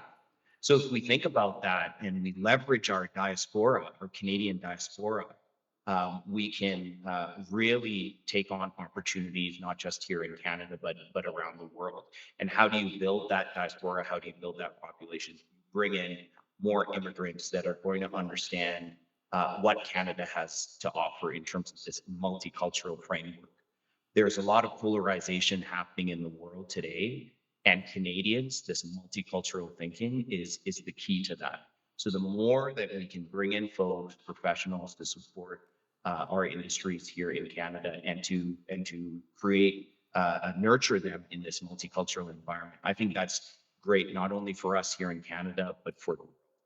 Can you speak specifically to the role that you see smaller and mid-sized communities playing, or rather immigrants, the role that you see immigrants playing in smaller or mid-sized cities? Opportunities is maybe a better way to put that. Sure. Yeah, I think it's really nice to see Kathy there because I hear a lot of amazing things that are happening in Halifax. And I had the opportunity to do a speaking tour across the country and met some of our graduates at our college in Halifax who were raving about things happening there. I think there's this misconception that immigrants just want to come to the big cities. But I have two kids, an 8-year-old Sophia and my son Leonardo, who's turning 6 this year, and thinking about the chaos it's going to be to go from soccer to hockey to ballet, etc., in Toronto. But in Halifax, it's like a 15-minute drive to get to these things. So there is a excitement to go to these beautiful areas across Canada from immigrants. I'm here in Davos, Switzerland right now for a global conference, and there are so many people asking me about Canada, how to get to Canada, where are the opportunities, and places like Halifax. Calgary, of course, is a big topic as well. Toronto, Montreal is there. I think there was another speaker talking about the beautiful city of Montreal. People are interested in going everywhere. So I think providing the opportunity, the right pathways for professionals to come here and contribute to the Canadian economy is the key. So yes, I think to your point, Anne, there's a lot of people that would really appreciate going to these smaller cities. So Kathy, I think that's the perfect opportunity to come back to you and to talk about some of the solutions. I know that there have been some development housing projects in the city that have been, I think, quite interesting. Do you want to talk about some of the solutions that you guys have got on the go? Sure. So this is timely because just 2 weeks ago, our council approved the most broad-reaching planning amendments that we've ever done in Nova Scotia. So it was part of the Housing Accelerator Fund amendments. And we're doing what we need to do to create a better climate for development within the municipality, increase urban density and smart growth, transit-oriented growth around some of our bus rapid transit corridors, with the changes that council approved after the largest and longest public hearing we've ever had in the municipality. We're going to create 200,000 additional units by right. And there was a really big demographic skew in terms of the speakers at the public hearing. It was really interesting to see it. The first time I've observed that.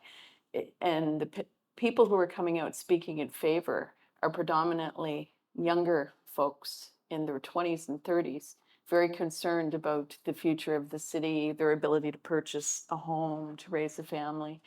And it was primarily older folks like myself who are well established and maybe own a house, right? Who were less enthusiastic about the changes. So that's one positive thing. Another positive thing is a lot of collaboration between different levels of government to focus on critical infrastructure investment. We've just set up a joint regional transportation authority with the provincial government. So we're looking at ways to enhance mass public transit within our regional commuter shed. That's a positive model that I think should be looked at in other areas. And I think another good thing we're doing is working together with the provincial level of government and also not-for-profit partners to dispel some of the myths around immigration. So for instance, we've had homeless challenges. And one of the myths we had to bust was that it's the immigrants who are moving to the municipality who are in the homeless encampments. Most of the people who are living unsheltered in our municipality are people that have been in the municipality for a couple of decades. It's not people who are moving as immigrants. The other thing we've busted in terms of myths is what kind of roles or jobs people are going to when they come. Last year, these startups in Halifax, the majority of them were led by people who immigrated to Halifax. So it's exciting to see, but data is essential and myth busting is essential. So maybe this is a good opportunity to open up the conversation to Annie and all of you, and return to the central question that we're here to answer, which is, can Canada afford to keep growing at the same pace? Perhaps I want to say something. When we say afford keep growing demographically, I understand. And I want to make this distinction between the physical entries to the country and the technical entries, because I think all of us know that in September 2023, South Canada, how can I say, adopted its calculation of how many people we are in the country. But that was not that new people entered. So we see that Canada hit the 40 million target, but it's not that people were here, they were just not counted. And I think we've gotten to a better place because now we're not counting just new permanent residents, but also new temporary migrants. So we understand who people are, where they are, what kind of services they need, where they're employed. And I think we can plan better. Okay. Fundamentally, I agree that we have to keep growing for different reasons and not growth for the sake of growth. And I think Mark made the point this morning when he opened up the conference that if we're not careful with some of the things we're doing, we're going to get a backlash. And we need to constantly recognize that public attitudes towards immigration, because we don't have any other source of how we grow the population, needs to be constantly monitored and balanced in regard to the things we're doing. People talk about temporary workers coming into the country. Well, the reality is a need. They don't come here just for the sake of coming here. They're coming here to fill a need. Can we not find a better way to bring people, to make them permanent rather than bringing them as temporary? Because the jobs are not temporary. I can go back and you look at the data, how long we've been using these workers to come to continue to fill employment positions. They don't leave after 6 months or 6 years. They continue to be here. Some eventually stays even when their status are expired. So the bigger question is, can we not have a better way of saying what the numbers should be as to how we deal with this reality? I also think we need to come to terms with the fact that when we make mistakes, we have to own up to them because Canadians don't have any confidence in the system if we don't do things right. And we've made some, I think, mistake. These attitude change that we've seen in the last bit, dramatic as they are, can be reversed and will be reversed, but it will take time to do so. And we need to recognize that.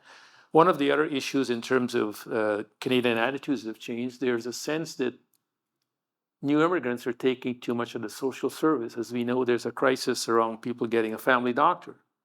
Well, people could relate to that because they think it's because of new immigrants coming, that's why they can't get a family doctor, because we're all crowded into the same place. We need to understand that, by the way, we have some of the best universities in this country. How come we can't train family doctors to meet the needs of the country? You think this is like, I came from the automotive industry. We can build as many cars as the market needs. So it's not a question that we can't do this, but we have to make sure that we're dealing with the challenges that the country, if we want to grow the economy and grow the immigration population, we have to address that. But I also believe we need to be vigilant in a constant way. And I say this because when I wake up in the morning, I don't have a choice. I'm a brown man. When I go to sleep, I brush my teeth. Nothing changes. I'm still a brown man. What that reminds me, I have to live my reality day in and day out. But as a country, I think we're complacent about how quickly attitudes can change if we're not tackling the underlying issues around racism. Because it exists in our society. If you look throughout our history, it doesn't speak a very good story about how we have treated immigrants in this country. When I came here in the 1970s, if you got on the subway system and you were a brown person, you were called the worst names you could possibly think of. Now that's changed somewhat. Doesn't mean the racism disappeared. It's still here in a different way. I think we need to recognize we have to have constant effort to figure out how we deal with this in the workplace, how we deal with it in our schools, how we did in the broader society, because these attitudes can be changed. We learn these things. And if we can learn them, we can also unlearn them.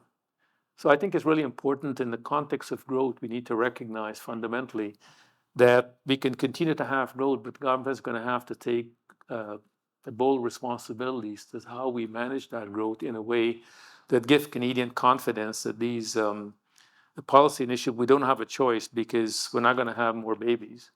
So we're going to have to continue to on immigration to grow the population and equally the workforce. Now, and then on the last point, I had initiated a small project with our unions around undocumented construction workers. They're working in the industry, but they didn't have status.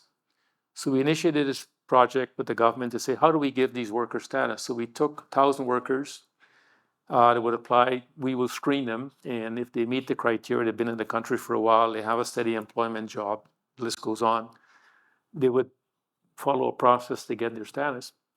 Program was oversubscribed. Now, if you took those workers out of the building of housing, the whole thing would collapse. You need them.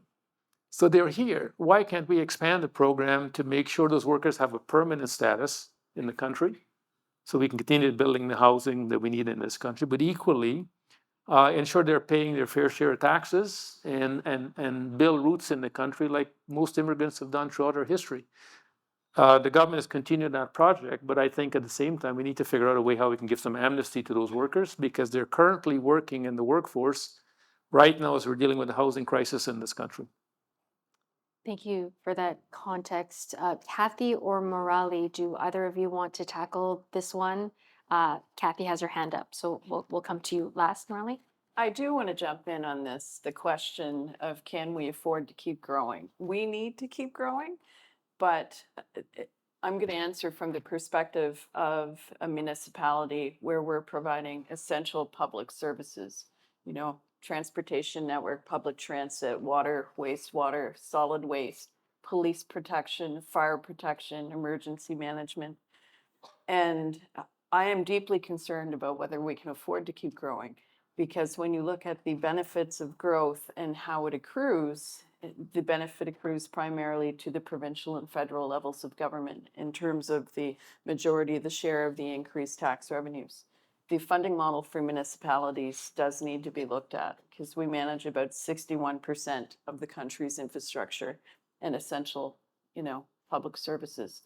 And a lot of the investment that's required right now in infrastructure to meet the needs of growth is falling on municipalities. Okay, thank you for that. Murali, do you want to close us out here? Sure, thank you. I'm definitely a big believer in we need to continue. Canada always has been an immigrant-friendly country, and I think it will continue to be. There is a race to young talent globally. Many nations are aging, and there is not enough people to support some of the infrastructure and services that Kathy mentioned. So when we're looking at young, energetic populations, we are looking for folks in many different parts of the country, parts of the world that are very keen on coming here. And there are other countries that are very aggressively recruiting them. And Canada's nowhere in that scene. I'm saying that's based upon my personal experiences going to these different countries. Take to UK, Australia, they're very aggressive in terms of healthcare recruitment. And where we're still trying to figure out foreign credential recognition, we are so far behind. I think it's just, I want to emphasize again, it is a matter of getting professionals a very clear pathway into the opportunities that are here in Canada. We talk about a need for innovation. The innovation that is happening on what we call here emerging nations, they have already emerged and they're far more advanced in banking, in healthcare than we are in Canada. So there is the question of, we're going to need more services, people in services to support more people coming here. I definitely agree with Kathy's point there. I would just add that there are very, very innovative things and people leading those innovations in other countries. If we could welcome them to Canada to help us with that infrastructure and help us with that innovation, we can be in a very strong place. The last thing I'll close off with is Canada has an amazing opportunity and a responsibility, I would say, on a global scale. The question of diversity and multiculturalism, there is no place on this earth like Canada, the society that we've built, and we are very much needed in this polarized world today. So the more people we can continue to nurture within our multicultural society, again, will benefit Canada and will benefit the world. So please welcome everyone and anyone to our shores. Thank you so much for that. I couldn't have said it better myself. So I'm just going to wrap it up. It's not going to get better than that. Thank you so much. Please, everybody, join me in thanking Kathy, Anna, Hassan, and Murali for sharing their thoughts with us today. And now it is time for lunch. So lunch is available just outside, and then the program will resume in 30 minutes. So enjoy your time. Thanks very much.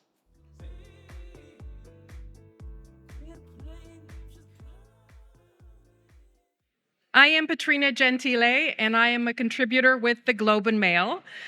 I actually write for the Globe Drive section, and I've been doing so for the last 20 years, covering everything from cars and transportation to mobility and the integration of vehicle infrastructure. And I'm thrilled to be your moderator for the next session, which is focusing on financing solutions for infrastructure.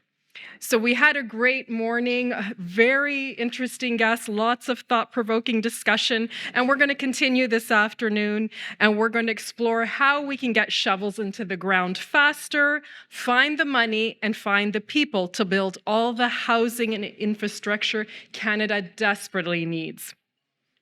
We'll start with a panel discussion that focuses on financing housing and infrastructure, and we have a great group of panelists, starting with Matti Semiotikki. He's the director of the Infrastructure Institute and professor with the Department of Geography and Planning at the University of Toronto. Welcome, Matti.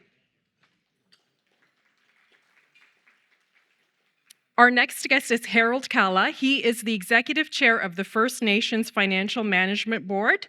He joins us from Vancouver en route through Montreal. Welcome, Harold. Next, we have Sharmila Chatterjee. She is the Vice President of Infrastructure Advisory with EY, and she also flew in from Ottawa. We have a very diverse representation from across the country. And also flying in from the nation's capital, we have Suzanne Lee. She is the Executive Director of the Multi-Faith Housing Initiative. Welcome. I wanted to start things off by asking each of our panelists about their role that they do, the work they're doing as it pertains to infrastructure and housing. Maddie, do you want to start us off? Sure. Good afternoon, everyone. What a pleasure to see all of you. So I lead at the University of Toronto the Infrastructure Institute. Universities play a major role in training the next generation, producing research, and also capacity building. And at the Infrastructure Institute, we see ourselves as being beyond just a traditional research institution, but a place that tries to engage in the practice of city building and using the city and using the university as a space for creativity, for innovation, and for bringing people from outside into the university and some of the knowledge in our students out into the world. So some of the programs that we've been running a social purpose real estate accelerator. There is a huge capacity and need in the nonprofit housing sector to have the skills, the ability, the networks, and access to capital to build their own affordable housing projects to achieve their own aspirations, hopes, and dreams for themselves and their communities. We bring in, we work with these partners, we provide them with training and capacity, we work with, we pair them with architects and designers to design their projects, and then help them pitch them out into the wider world. Again, trying to use the university as a space for incubation and ideas and a driver of change. Harold? Where to start? I'm a member of the Squamish First Nation in Vancouver. I'm the executive chair of the Financial Management Board, an organization that was created to leverage the fiscal powers being exercised by First Nations to get access to capital at rates comparable to other orders of government. We emulated the BC Municipal Financing Authority model to create infrastructure. But I also served for 8 years on the Board of Partnerships BC and built all of the infrastructure leading up to the 2010 Olympics. I spent 20 years negotiating with 5 different municipalities and 3 different regional districts as a member of the Squamish Nation around the development of our reserve lands. The Squamish Nation now is in the midst of developing a 6,000 unit affordable housing project at the north end of or the south end of the Burrard Bridge in Vancouver. We've been successful in creating an avenue for First Nations to get access to capital through the First Nations Finance Authority. And we have successfully raised over $2 billion in New York on behalf of First Nations without a federal loan guarantee based upon a pooled borrowing environment. I was very pleased to hear the conversation this morning about local governments, because most of this responsibility and infrastructure does fall to local governments. And Indian Act bans are local governments as well as others. So I think we have to redefine our perspective on who should fund the infrastructure. If you look at the fiscal financing framework in Canada, every order of government but the federal government receives transfers. And sometimes we have too narrow a view on what should be the key performance indicator of a successful decision to make an investment in infrastructure. And the example I'm going to use is the Trans Mountain Pipeline that I happen to serve on the board of. $34 billion. But I was sitting in a meeting with the representative on the Vancouver Port Authority board there's a seat for somebody from Alberta on that board. And they're having to build some major infrastructure. And he was asking about the problems we face in Trans Mountain. I said, well, it's national infrastructure. And I think there's a distinction that we have to make in that. What is national infrastructure?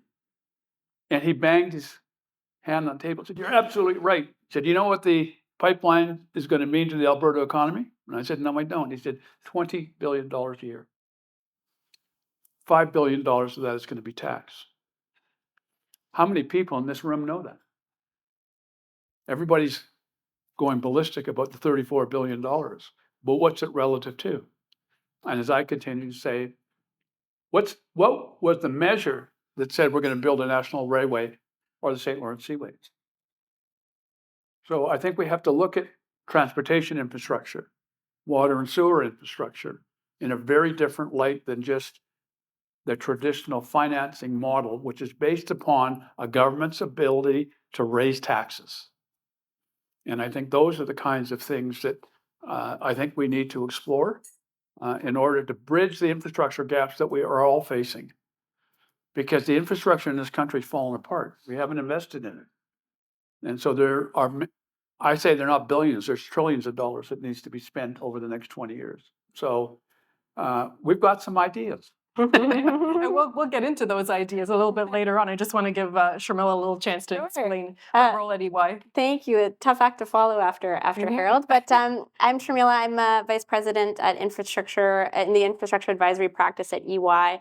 I call myself a recovering engineer. I'm a civil engineer by trade, but lucky for all of you, I haven't designed something for a couple of decades now. Before that, I worked with now Atkins Realis, but SNC-Lavalin on for about 14 years on major, mostly linear transit projects, which are traditionally through the public-private partnership model. And then most recently with EY, representing both public and private sector clients, most notably working with the government on the high-frequency rail project, which is also kind of similar to Trans Mountain, a generational sort of nation building that we're in the planning phases of right now. It's Susie. Yeah, so I am the Executive Director of Multi-Faith Housing Initiative. We are a not-for-profit housing developer, builder, provider, and then we do the community developments. We take a very kind of holistic approach to development in that it's not enough to build the building, it's not enough to make the units all deeply affordable, that you have to provide the community development piece in there to make sure that we're ensuring upward social mobility and all those other good things that will help make communities safe, beautiful, and inviting to live in. So we have our current project that we're working on is a partnership with Dream Corporation on LeBreton Flats. I saw the beautiful pictures of it up when Mary McKenna was speaking earlier, and that's in downtown Ottawa, next to where the library is going, next to where the light rail station is, and it's net zero. All of our developments have a very strong environmental sustainability piece to it. For us, that goes beyond, it's the environmental responsibility is an important part of our culture, but also it makes it affordable. After we're done building it, we're not selling it, we have to operate it. So we're not looking at recouping our costs through sales figures, which I understand can be a little more difficult and challenging to do. We're looking at recuperating our costs through operational savings from environmental investments. And so that's a very important way of looking at things. Well, financing for all these projects is, I think, probably one of the biggest challenges that we're facing, that developers are facing and communities are facing when we're setting out to build housing. And a lot of the traditional approaches take too long. They're too risky. Maddie, I want to talk with you first about what is the typical approach that we're seeing today and where does it fall short? So I think the first place to start is to differentiate between financing and funding. Yes. We talk a lot about financing. That's who's going to pay the upfront money to get a project built, whether it's infrastructure or housing. But the funding is really the key. Who is going to actually pay that money back?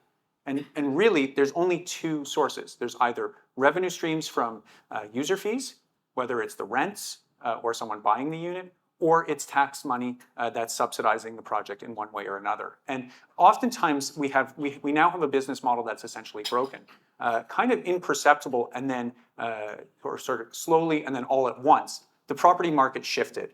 For a while, you could build condos. Condos were king. You could build almost anywhere in our big cities on most plots of land. It was profitable. You could sell the units. Interest rates were extremely low for a long period of time. And so that was the model.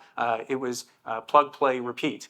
And now that has fallen out of favor. The interest rates went up and all sorts of other issues, supply chain, inflation. It became hard for that model to work. And now we're seeing that developers are pulling back. The condo model doesn't work anymore. They're looking for other alternatives. We saw recently a move towards more purpose-built rental. And what you've seen, I think that's even more important, is that the governments have come back into the game, both with funding, but also on the policy side to try to drive some of the goals and outcomes that Harold was talking about and that Suzanne was talking about, some of the social purpose. It's not just about building homes, it's about building communities. And that's where I think you're starting to see the policy shift and starting to see some of these more innovative collaborations and public-private partnerships that don't just lead to housing, but lead to neighborhoods. And Harold, I see you agreeing. I mean, when it comes to a housing for Indigenous communities, I mean, can we rely on governments to fund them? Who needs to be at play? Private sector? Well, I think what most won't understand is the Indian Act bans function on a year-to-year funding arrangement with the government of Canada. How can you plan anything on year-to-year funding arrangement? I keep saying to them, we're not going anywhere, you're not going anywhere, why don't we get long-term funding arrangements? Let us take that commitment from you to the bank, to the First Nation Finance Authority, and leverage that to build infrastructure sooner. We're currently working on a proposal that we'll take to federal cabinet for Ottawapiskat. $500 million proposal, $50 million a year to build what they need to revive their community. And the argument we're making with Canada is that we can get it financed at very cheap rates through the Finance Authority, but rather than take 10 or 15 years to build that infrastructure, we can build it in 3 or 4 and probably reduce the cost of that infrastructure by 50% or more because you won't have to deal with the inflationary rise. So you need stable income streams, you need fiscal powers. And what's starting to happen in this country is both federal and provincial governments starting to cede tax room to First Nations. We've now got the administrative capacity to be able to take those revenue streams to the capital markets and raise revenue just like the province of Ontario does.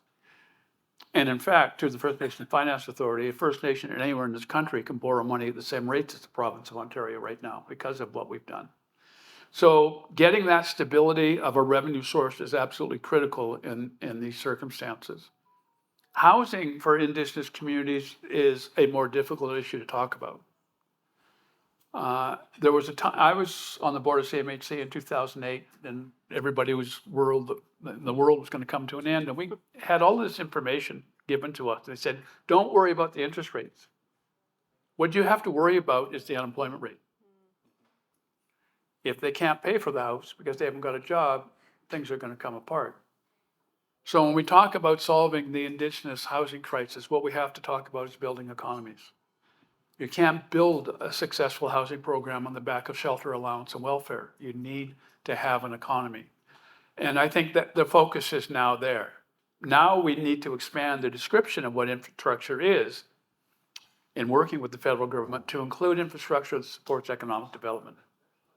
And to that end, what we've created through the amendments to the Fiscal Management Act legislation last spring was the First Nation Infrastructure Institute. And we're going to take over that whole regime from the federal government. Governments inherently have a problem being successful in these kinds of major projects. Civil servants are not rewarded for taking risks, and they're chastised if they dare fail. The private sector needs to be a partner in this if we're going to be successful on all of this. It won't work without it. And I think that's where the future is going to lie. You know, I was in Montreal before I came here speaking to 34 of the most significant investment managers in the United States. They want to invest in Canada. They'll buy our debentures. They'll do the things that we need to do. But we have to clear the path to get to the investment decision. The regulatory framework has to be completely redone in this country. You know, there was an example in this. In Vancouver, somebody made the proud announcement that after 10 years, they got a building permit. Well, isn't that progress? So things have to change from that perspective. And I think if they do, we'll find a lot of success because there's a lot of talent around here, much brighter than me in talking about these issues. I'm a bean counter by trade. So I can talk those things. The reality is the Indigenous community now is at the center of the evolving Canadian economy. The rights that came down from the Supreme Court around the extraction of natural resources, as I said to the Deputy Minister of Finance, it's great that you've signed these 3 deals on battery plants in Ontario, but you're signing them on the basis of a theoretical source of supply of raw material. And so now we need to be in a position where understand there's going to be billions of dollars flowing into First Nations in the next little while. How do we use those resources to support the greater community, not just our communities, but the greater communities, with things like affordable housing, which is what the Squamish Station did in Vancouver, 6,000 units of affordable housing. You know, in Vancouver at the moment, if we had a natural disaster, the responders couldn't get to Vancouver because they all live in Surrey and Langley. And it's now a safety issue. So these are the kinds of considerations I think we have to have, and that, you know, the experts are starting to bring to our attention. And I'm slightly optimistic that there is going to be some changes at the federal level and at the local level, because I've seen it in Vancouver with the local governments of Metro Vancouver. But we need to move the bureaucracy out of some of this procurement. How many of you are familiar with the sewage treatment plant in North Vancouver? Started out at $800 million. It's now $4 billion. It's been sitting. Nobody's been working on it for 3 years because they're in court. We have to recognize the value of engaging the private sector, public-private partnerships, in these major initiatives. That's what financiers want to see. Are you going to get it done? But there are challenges. I want to talk to Suzanne, you know, your point, you know, you created this affordable housing in Ottawa. It's very unique, the first of its kind, but you must have faced a lot of challenges and red tape. You know, what do you want to see in the process that gets improved moving forward with these types of unique enterprises?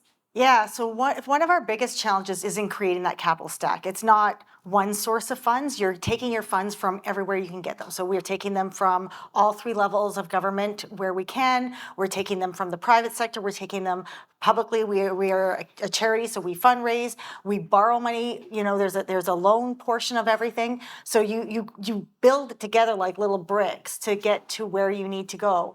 And then you need all those pieces to line up timing-wise. So it's the long game. It's not quick. It's not easy. And the longer it takes you to get to the finish line, the more expensive it is to build as you're going through the process. So the breakdown between the different levels of government and how they're talking is one of our challenges. Another one of the big challenges is I find that when you're talking to the kind of top level bureaucrats, they're saying one thing. When you get down to the lower levels, as you were just saying, it's a totally different game. They're, you know, at the top, they're like, we're partners. We want to work with you. We're going to work together. We want to enable this. You know, housing is a priority. We want to see it happen. But when you get down to the bottom, they're like, oh, no risk for us. Well, you know what? Housing is risky. And especially in the case when you're talking about partnerships. So the government right now has, you know, a great desire to encourage market developers to partner with not-for-profit developers like us and to get us working together. There's a lot of benefits to society at large and to not-for-profit developers to do that because we get greater economies of scale. It lets us build in more intense urban, you know, deep core urban centers that we wouldn't be able to afford to build on our own. There's just not enough money to build those kind of size of buildings.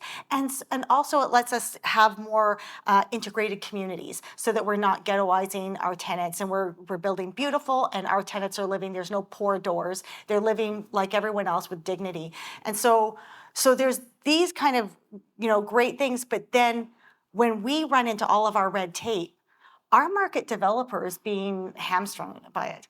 And it certainly causes problems, and you're trying to kind of, you know, relationship manage at the same time while trying to encourage everyone. You know, I find myself, I would be sometimes, you know, Dream Incorporated, huge billion-dollar company, and I'm a little charity and I'm giving them pep talks. they're like, this is bad. We didn't think this was bad. We thought you affordable housing developers had it so good. And I'm like, yeah, this is what I expected. Don't worry, it'll be fine. It'll be fine. It'll be great. But you know, just stay with us on the course. So it's a challenge. But if we can get everyone working together and make sure it's a priority, then there's so much we could unlock by doing that, which is why, you know, I'm very grateful that Dream has stuck it out with us as we were going through this. I think some other market developers may not have. They may have pulled the plug. So we're hoping to create something that can become, you know, a template to go across the country in how we're developing. And we clearly need to move a lot faster with these projects, especially this critical infrastructure. Sharmila, on average, how long does it take?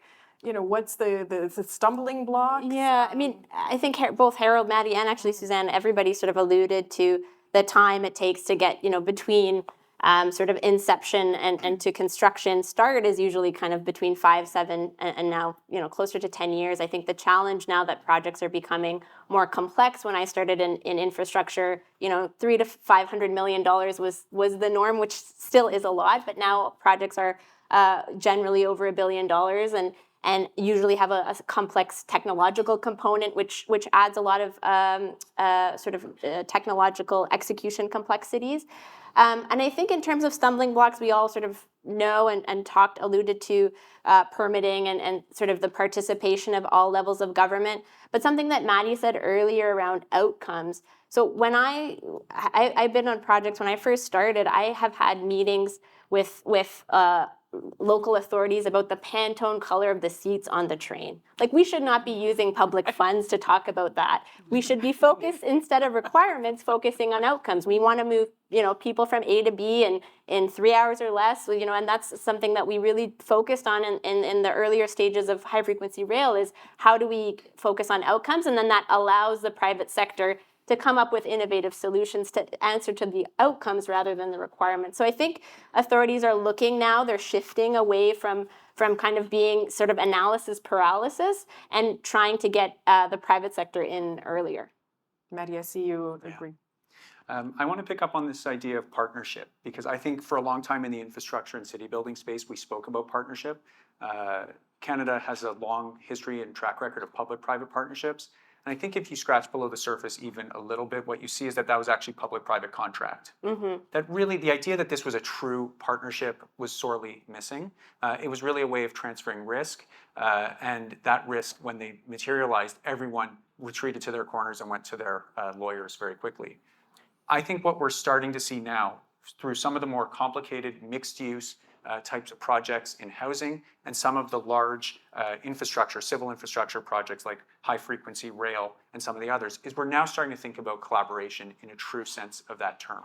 This is a major transformation, and it requires a different way of thinking, and it's going to push us. It's going to push people who had a traditional way of doing things that in some instances could be quite adversarial, to think more about what a shared outcome can be. And you're starting to see some of the outcomes in the city building space. You're starting to see outcomes, for example, the Indigenous Hub just around the corner from here, that's in the process of being built, that has a variety of Indigenous partners on the main floor and on the first few floors with housing wrapped around and up above. That's one example. You're starting to see schools that are being built into affordable housing and in some cases for-profit housing. You're seeing theaters and art centers and recreation centers and libraries. All of the types of services that you need to build a complete community are being done through partnership and collaboration. That has to start early and is not the type of relationship where someone's going to finish the job and then on to the next one. They're both going to be in that space for as long as that building is there. And so they have to, from the beginning, think about what a true collaboration is going to be. And I think we're starting to move in that direction, and it leads to better relationships and better cities. A lot of people are calling on big institutional pension funds to start putting more of their investments in Canada's social and environmental needs. We've heard a lot about this in the news lately. Maddie, what are your thoughts on that? Wouldn't we all like a piggy bank where someone's going to come and solve our problems? I mean, the pension funds have billions, and Canadian pension funds, it aggregates up to money in the trillions. But they're looking for a return. They may be the kinder face of capitalism, but they're still capitalists, and they still need to make a return, and that return is for all of us who have a pension with them. And the types of deals in Canada haven't been there. Either the regulatory environment is too slow, or there's not a revenue stream that actually will pay back the capital. Again, to come back to the idea of financing and funding, the pension fund will finance your project. They're not funding the project. The project has to be paid back somehow, and they tend to like long-term deals with stable revenue streams like user fees. Much of our infrastructure is either too small. I've heard pension fund managers say, we don't come to a deal for less than $500 million. And with inflation, that number might be even higher now.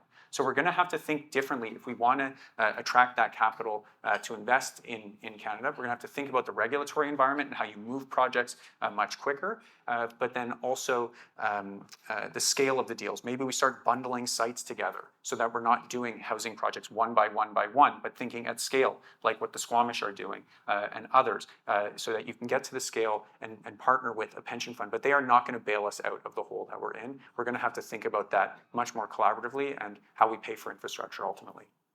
And Harold, what are the most important sources of capital for Indigenous housing today, and what sources would you like to see develop further? A closer relationship with CMHC and their ability to loan. I can remember I served on the board of CMHC, and when I got there, a status Indian could not get a mortgage insurance on reserve. That's what's the state of affairs. CMHC came to the table for the housing project in Vancouver and gave a construction loan to the joint venture of $1.4 billion at competitive rates that enabled the private sector to see through to a profitable arrangement. Canada's going to have to use its balance sheet with Indigenous communities, whether it is willing to accept that or not at the moment. It's starting to, because they put $5 billion in the budget last month to look at beginning to do that. I think that's the big issue, is we need to be in a position where we've got certainty for investors to determine that they have access to the kinds of tools that they need to justify a return. One of the more significant pieces of legislation we created for developments on reserve is something that's called the Commercial Industrial Development Act, that allows us to bring laws of provincial application onto reserve land, on designated reserve land for the term of a lease. So, for example, the Tenancy Act, Strata Titles Act in British Columbia. These kinds of tools are now available to be brought in reserve. So a prospective buyer or renter can look at a seamless kind of boundary between on and off reserve. This regulatory harmony between reserve lands and non-reserve lands is something that is really going to play a key part in getting investor confidence in projects that will go on in reserve. And Sharmila, what would you say is the missing link when it comes to financing infrastructure in Canada? I mean, I think Maddie alluded to it, is really the funding. And, you know, I think, I know the focus of today's event is on building, but what Kathy said earlier really resonated with me. I've spoken to operators who said, sort of, stop building things that I don't have the resources to operate and maintain. Like, it's not just about building, but it's creating sort of sustainable funding for rehabilitation, climate resiliency. I mean, we also, what happened yesterday in Calgary with the water main break. Like, I think there's a lot of things that are happening, and we need to sort of pivot the public discourse into prioritizing sustainable funding for sort of those types of infrastructure as well. And then also looking at trying to, you know, Harold said, creating sustainable long-term funding and not just sort of year by year or project specific. And then as well, looking at other sources of revenue. High Frequency Rail anticipates to use the ticket sales to sort of go back into the project to repay the private financing, looking at land value capture. I think there's a lot of things that are common in other jurisdictions. We just need to be more entrepreneurial and sort of harness them and really leverage them for our purposes. Suzanne, did you want to add? Yeah, the only thing I would add is a little departure from what my colleagues are saying here, is that we need to kind of revisit how we look at funding. You know, traditionally, how affordable housing was done was you took out a big piece of debt, you built the building, you took in the tenants who couldn't pay enough rent to sustain that, and you received ongoing operational subsidies from the government that just went on and on forever. And the government looked at that as just this huge drain of finances. Multi-faith housing initiatives approaches that we superfund on the capital side, and then we need a chunk of money at the beginning, but then we don't need ongoing operational. So it's a one and done for us, but that building is there for the next 35, 50 years, serving the community, and we're able to sustain ourselves on very low rents because we have very low debt. And so it's a different way of looking at it. It's a different business model of how you do affordable housing. I would also add, and we have to also take a look at how we do affordable housing and develop affordable housing in ways that we're considering not just social upward mobility, but also breaking that cycle of poverty. When we're breaking the cycle of poverty, we're creating people, we're Canadians who are able to contribute and be taxpayers instead of just receiving. And so that's an important social aspect of what we're doing by moving people through and out of these systems so that they're going back into society and contributing. So how are we doing our development? What do those communities look like? Are we enabling, and fostering people who are growing up in affordable housing communities, and the children are going to university and they're getting those education and they're going to be able to be, solid contributors to the development and infrastructure of Canada into the future? Or are we creating ghettos where they're going to stay put and never move on? So we have to kind of look at affordable housing as an investment, and how we do it is important to make sure that we're investing in the right tools to create the right outcomes, as you were speaking to, that we want to create. So I always kind of argue that affordable housing is social infrastructure and needs to be funded and considered in the same way that we look at libraries and hospitals and everything else. It's a very good point. We have a couple of minutes left, and I do want to get to some audience questions. If you have a question in our live audience, raise your hand, and one of our ambassadors will come by with our microphone. But I want to start it off maybe with a virtual question. I think, Lisa, you might have a virtual question for one of our panelists. One of the viewers asked about the cost of asset management, just the challenges around looking after infrastructure after it's been built. So I don't know who might want to take that one.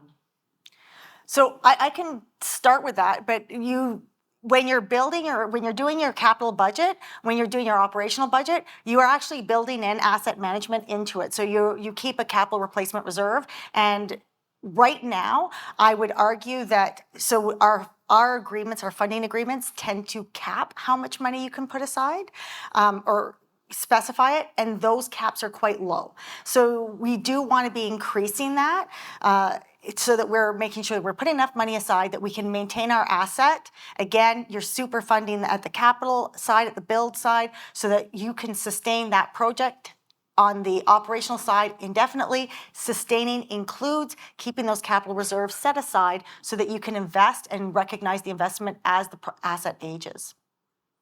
I know on the sort of linear infrastructure side, there's this push to have a national assessment of how the remaining design life of existing assets are, and I think that's very important. And I also think sort of depoliticizing again asset management, having other jurisdictions in the world have sort of a national association that's where all political parties are represented, and sort of create a really long pipeline of what's important in terms of asset management. So I think again we have to look at it from all levels of government, sort of up and then also across over the life of the project. That is one benefit of public-private partnerships, that it does include a 30-year, generally 30 to 40-year operating term, and a lot of those funds have to be committed and earmarked for that, which does help in sort of building out the sort of long-term vision of asset management. Did you want to? Yeah, I did. Just to say, I mean, the state of our infrastructure is horrible. It's depreciating right before our eyes. If you just look at our municipal scale, City of Toronto alone has a $40 billion infrastructure asset backlog in terms of maintenance. It's $26 billion short. That's just the city, for the City of Toronto infrastructure. You add the school board on, which has $3 or $4 billion, and other orders of government. It is really, the bill has come due, and we're going to have to figure out how to pay for it, who's going to actually do this asset management and all of this maintenance work, and how we're going to deal with the frustration. I mean, people are really frustrated with all the construction. We have the Gardiner Expressway here in Toronto that's out for 3 years as we do a major rehabilitation on a 60-year-old highway. But the alternative is worse. You have people in Calgary now being told, don't take a shower and please don't drink the water. Like, that's the alternative. So we're going to have to get a handle on it, or it's not just going to be money. It's going to be our quality of life and maybe our safety. And I want to get to one quick audience question here. We have a couple minutes left, so go ahead.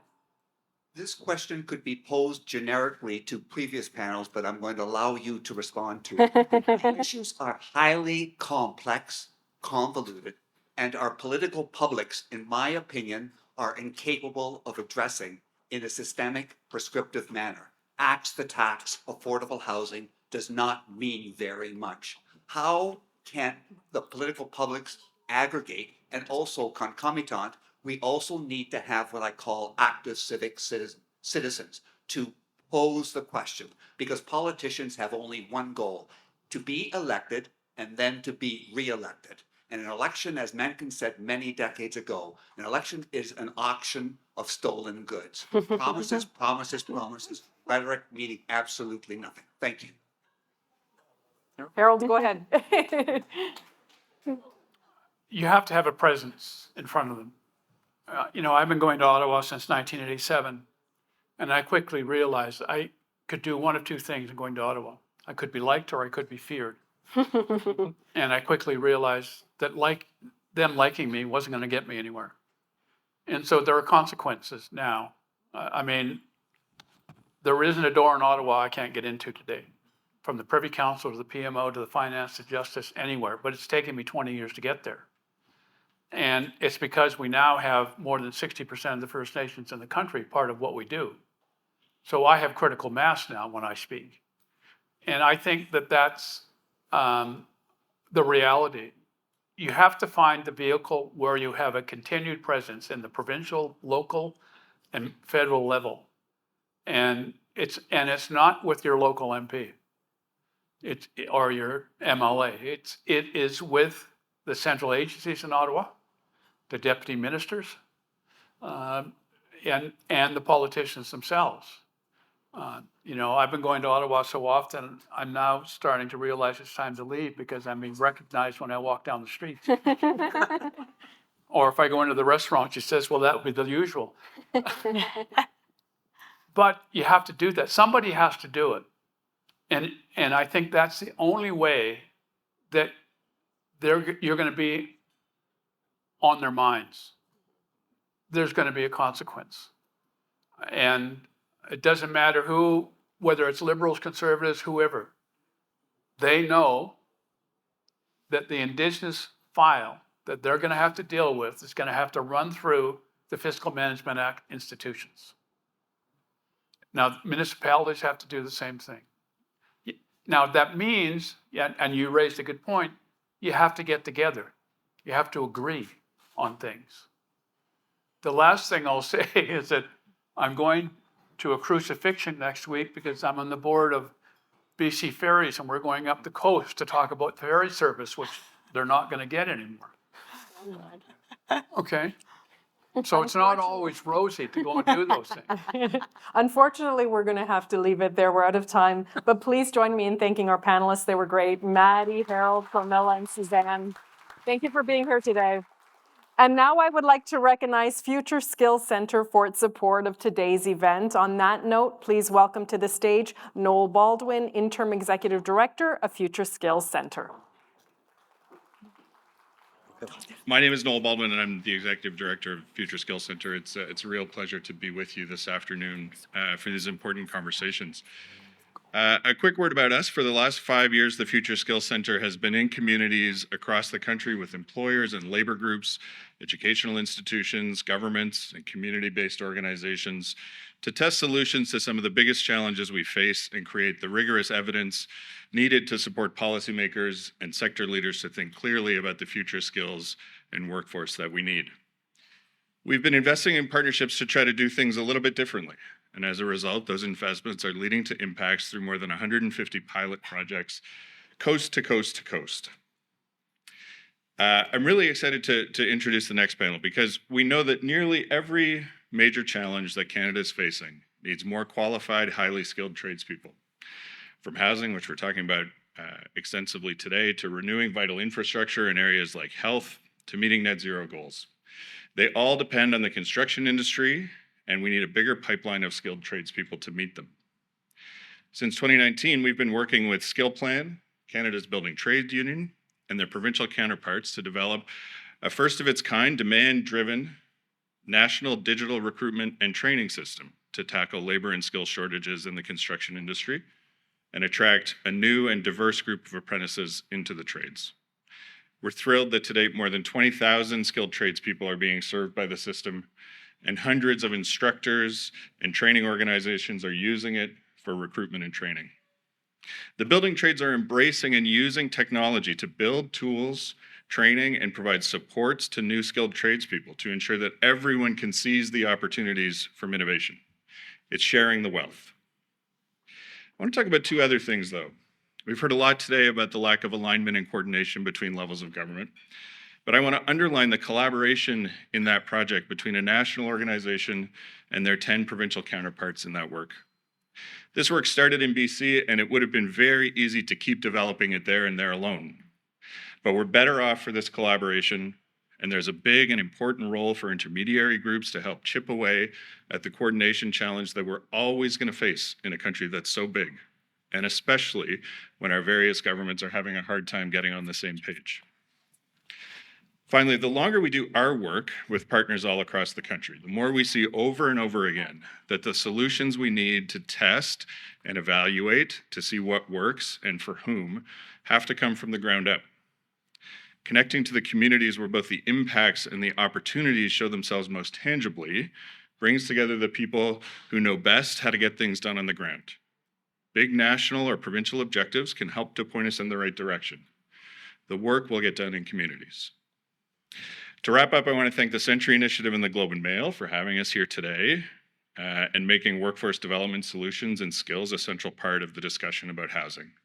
Skilling up our people has never been as important as it is now, and it's my pleasure to turn the stage back over to Patrina and our next panel. Thanks. Thank you so much, Noel. So we talked about finding the land, the money, and the partnerships to speed the development of housing and infrastructure in Canada, but none of this can happen without the people. And this is a topic that's very dear to me because my dad worked in construction almost his entire life as a bricklayer when he came to Canada. But certainly things have changed since he started in construction back in the 70s. Now, you know, as Noel mentioned, I mean, the construction industry is facing severe labor shortage, exasperating delays in housing and in infrastructure projects. So how can we actually close the skills and labor shortage in Canada's construction sector? To talk about that, we're joined by our esteemed speakers, starting with Jeff Smith. He's the executive chair of the board of directors at Ellis Don, a construction services company delivering projects in every market sector around the globe. And Jeff is also the former CEO of the company. Welcome, Jeff.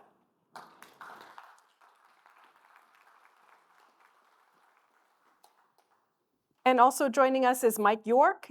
He is the owner of Mike York Consulting, and Mike is also the former president of the Carpenters District Council of Ontario. Welcome, Mike. All right. So, Mike, let's start with you first. How extensive is Canada's construction labor shortage?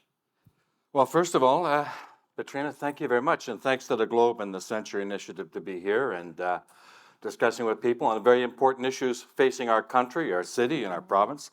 So in terms of how extensive is the labor shortage, I'm going to say it's incredibly extensive because it's not just construction. As we heard today, it's manufacturing, it's hospitality, it's healthcare, and it's part of a global process as well. So although there's shortages in construction, we're in competition, as we heard earlier today, globally. And then from a construction point of view, we're in competition with every other industry and sector of the economy that's in this country. So we can drill down on some of that over the course of the next couple of questions because there certainly are some key points that I'd like to make at proper time. How will things change, though, in the years to come? Well, that's okay. That's a great question. So how will things change? So we're in a process right now where I would say there's never been a better time for young people, young men, young women to come into the trades. Not only are we seeing incredible growth in the economy, investments, as we've heard today, on infrastructure, on healthcare, on education, on water, et cetera, and the demands of that. We have a growing population, and we have a lot of retirements in the construction sector. So if we look at the population, say, in construction of 1.5 million, over the next 10 years, we're talking close to 20% will retire. See some of the numbers anywhere between 260,000 to 300,000 workers retiring. So for a young man, young woman to think, you know what, here's a career path that's really positive, and I say from my experience, it's an excellent career path. And you can make money. You can make six figures and Yeah, more. I mean, if we can, well, let's take a look at that. So in terms of the construction sector, and you know, I come with some biases, I'll say, all right? Because I spent my working lifetime in the unionized sector. So when I look at a good collective agreement, it's not just about the money. It's about all the other dimensions that are there. Healthcare, benefit programs, a decent pension plan, the training that's there, the collaboration with people like Jeff Smith and Ellis Dawn and other leaders in the industry. If we look at the wages specifically, you're looking at well over $100,000 after your 4-year apprenticeship. So you put your 7,200 hours in, 4 years. A young man, young woman starting today, 4 years from now could be making close to $150,000 a year. If you put overtime and you become a leader on the job site, $200,000 a year is not unreasonable. So I think that that's one of the benefits of the industry, as well as the others that I mentioned in terms of healthcare and benefits, et cetera. Jeff, let's get you into the conversation. I mean, traditionally, construction isn't really an innovative sector. I mean, it hasn't changed much since my dad was in it. How important is innovation in construction to ease this problem? So obviously, thanks for that teed up question. Is incredibly important. We're not, you just heard the numbers from my friend Michael. We're not going to immigrate, if that's a verb, our way out of this problem, although I'm hugely in favor of immigration, and the immigration group in Ottawa has traditionally just not valued construction workers and not brought them in. I have to say they're working with us now and they're doing a good job. I'm not here to knock them. But it's not going to be enough. And we're not going to, with all due respect to my friend Michael, we're not going to attract enough young people into the industry and train them fast enough to get at the problem. There's too many retiring, as you just heard. We're going to need terrific innovation. As you just said, we're not known. This is an industry that hasn't improved productivity, I don't know, since before I was born, I think, like literally. But I have to tell you, and I want to tell you, there's some really cool things happening out there in the industry, and I'm going to get to them in a minute. There's a lot of hope and things that will address the housing crisis. But the government can help, I'm not here to bash governments. When I talk to people in the government at both levels, provincial and federal, they really do want to help. But the governments tend to throw money at innovation. Do this, and I'll give you some money. Do that, and I'll give you some money. They should not do that. They're not good at it. They don't know what innovation works. Frankly, entrepreneurs don't know what innovation works. They try something, it doesn't work. They try something else till they figure out something that works. But what government can do, I believe I'm going to say a couple of things. The first thing is, instead of trying to incent supply, they should incent demand. And what I mean by that, I'll give you an example. We know that the housing, at least the numbers I see, there's 100,000 houses needed every year more than the private sector is going to provide. We know that about 30% of those are affordable housing or long-term care or the smaller homes, the more affordable types of homes. And we know, of course, there's huge cost pressures in long-term care housing. That's why they're not getting built. Instead of throwing money at innovation, at supply, I think what the government needs to do is just say, listen, we're going to guarantee, I don't know, pick a number. I don't know what the number is, 10,000 homes a year. And we're going to promise you, construction sector, we're going to deliver these affordable homes, more of the long-term care homes. That's guaranteed. That demand is coming. But I'm going to tell you what. You're going to build those homes in half the time. Instead of taking 18 months or 2 years to build them, we'll give you 9 months. I promise you that if you do that, I'm talking to Doug Ford here. Doug, if you do that, I like the premium. If you do that, you will pay a bit of a premium. There's just no question about it at the beginning. But if the industry knows that demand is there and it's spread out over years, they'll invest in the plants, they'll invest in the innovation, and they will deliver. It is close. I'm going to get to a couple of them in a minute. So don't incent supply, just incent demand, and do it now. Start those RFPs coming right now. And I tell you, you'll make a dent in in the housing crisis starting within a year or two. Well, you won't resolve it, but you'll make a dent. My friend here with his training will do the rest. That's point number one. I'll just make a couple. The second one is the building codes for 2030 are being done right now.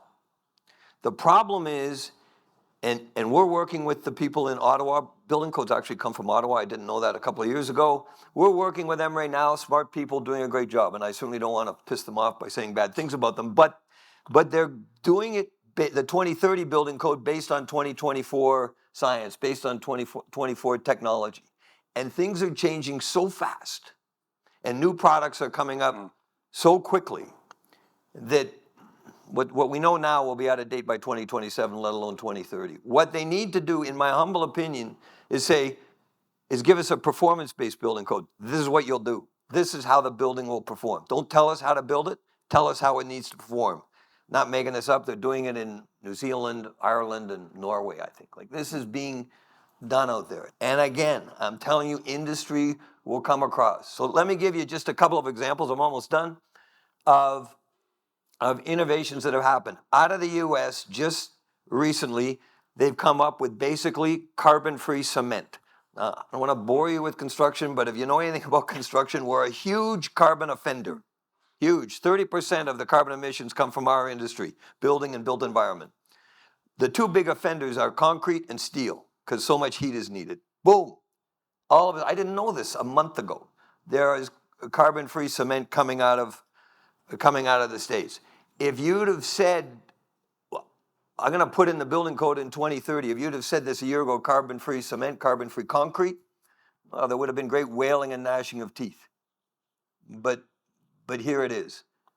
Secondly, and I'm going to do a little bragging here, but it was a firm called Dialogue, the design firm, came up with a mass timber panel that's a hybrid panel with some post-tension concrete, using mass timber for great spreads that it's never been able to be used for before. The cool thing about this, so there's a great innovation, low carbon, newer and faster buildings. The cool thing about this is it was incented by NRCan, the federal government. They gave us money to do it, but they said you'll do it in 2 years or you don't get the money. And we used NRC for all our testing. So instead of taking 5 years, it took 2. We got it done in 40% of the time. So you can work effectively with government to help with these innovations. Really smart people there, really smart people in our industry. And the very last thing I'll say, everybody wants to talk about manufacturing. Manufactured houses, like they're going to roll off the assembly line. That's what we thought too, frankly. Elliston blew a lot of money in this. Turns out that's not the way to do it. The way to do it is something called panelization. You make all the plants, the pieces in the plants, and you take them to the site and you snap them together. That's the way that works. The other way didn't work. You don't know what innovations are going to work. But the key with panelization is you can use semi-skilled labor, right? You can, so it's cheaper, it's faster, and Michael's people will be so busy, but some of those 200,000 people that are retiring, we can replace with semi-skilled workers and do it fast. I'm telling you, those innovations are there. We just got to get at it. Just a couple of quick comments on innovation.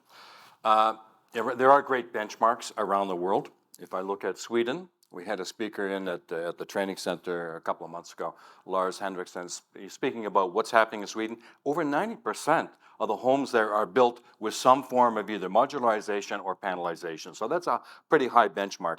The other piece around mass timber, Austria, Italy, France, and Germany are really exploring that. And I think that to some degree in this country, we haven't done our homework on that. So we're falling behind other global leaders. As a matter of fact, we have now some of the plants that we do have in Canada, Nordic out of Quebec, Element 5 out of Southern Ontario. As Mr. Carney said, build your relationship with your major trading partner. Over 50% of their product goes to the States. So the demand really needs to be developed here, but I think that those are a couple of points that I would look at as innovation, because as Jeff has said, we can produce so much more through that modularization, panelization, et cetera. I've got one thing I got to say. Where's my new best friend, Matty, who was on the panel previous? Listen to what he said about collaboration and working together and teamwork. and I won't say anything bad, but we all know there's some big projects around this city and around the province that have not been successful. Right behind us, wherever the Portlands is behind me, that whole area is being transformed. Islands are being created, new communities are being built out of nothing. The Don River, of course, is being redirected. Nobody knows about it because it hasn't been in the paper because it's been so successful. It wasn't about the procurement method, but it was entirely about the collaboration, getting along. No story there. There's nothing to see here. And we clearly, like when it comes to you, Mike, you mentioned the apprenticeship programs are 4 years. We don't have 4 years to wait for these people too, right? Well, this is a good point. Okay, what we don't have is we don't have the 2 or 3 years or 4 years to wait if they were in college. But when you join, let's say, the trade unions, for instance, I was a board member at the College of Carpenters, from day one, you're out in the field. And day one, and then onwards, it's called earn as you learn. So that 4 years of your training, 90% is spent on the job site. 10% takes place in school. Because I've been speaking to some of the associations in terms of construction, they, absolutely right. They are saying to me, we don't have 2 years to wait for a young person to go through the community college. We want them on the job. Now, historically, for centuries, that's the way it's been in the construction trades, and Jeff would be aware of that. But when you come in through the proper training channels, as I'm talking about, and my experience is that from day one, it's earn while you learn. And as I said earlier, at the end of it, it's a great living, it's a great income. There is a great initiative happening right now in terms of where the people coming from in Scarborough with United Way, collaborating with the unions, collaborating with the developers. Everybody knows something called the Golden Mile. There'll be towers and towers built out there. The initiative is to try and make sure that the benefits of all that, the economic benefits, meaning the jobs, don't go elsewhere. We don't bring people into Scarborough to build it, get the people in Scarborough to build it. It tends to be demographically a lower income area, if I may say that. So the effort, and everybody's working really hard at this, is to bring these people in, train them, do some real quick pre-training, throw them over to the unions for the conventional apprenticeship program, and as Michael said, get them out in the workforce earning $100,000 a year before you know it. And that's United Way with the developers, with the construction industry, with the unions. Everybody is on it. Yeah, again, the partnerships coming together. We only have a couple minutes left, but I do want to try to get to one virtual question. Lisa, do you have one from our audience? Yes, I do, Patrina. Thank you. The viewer is asking if we are focused enough on closing some of these gaps through immigration and bringing newcomers in to fill those jobs.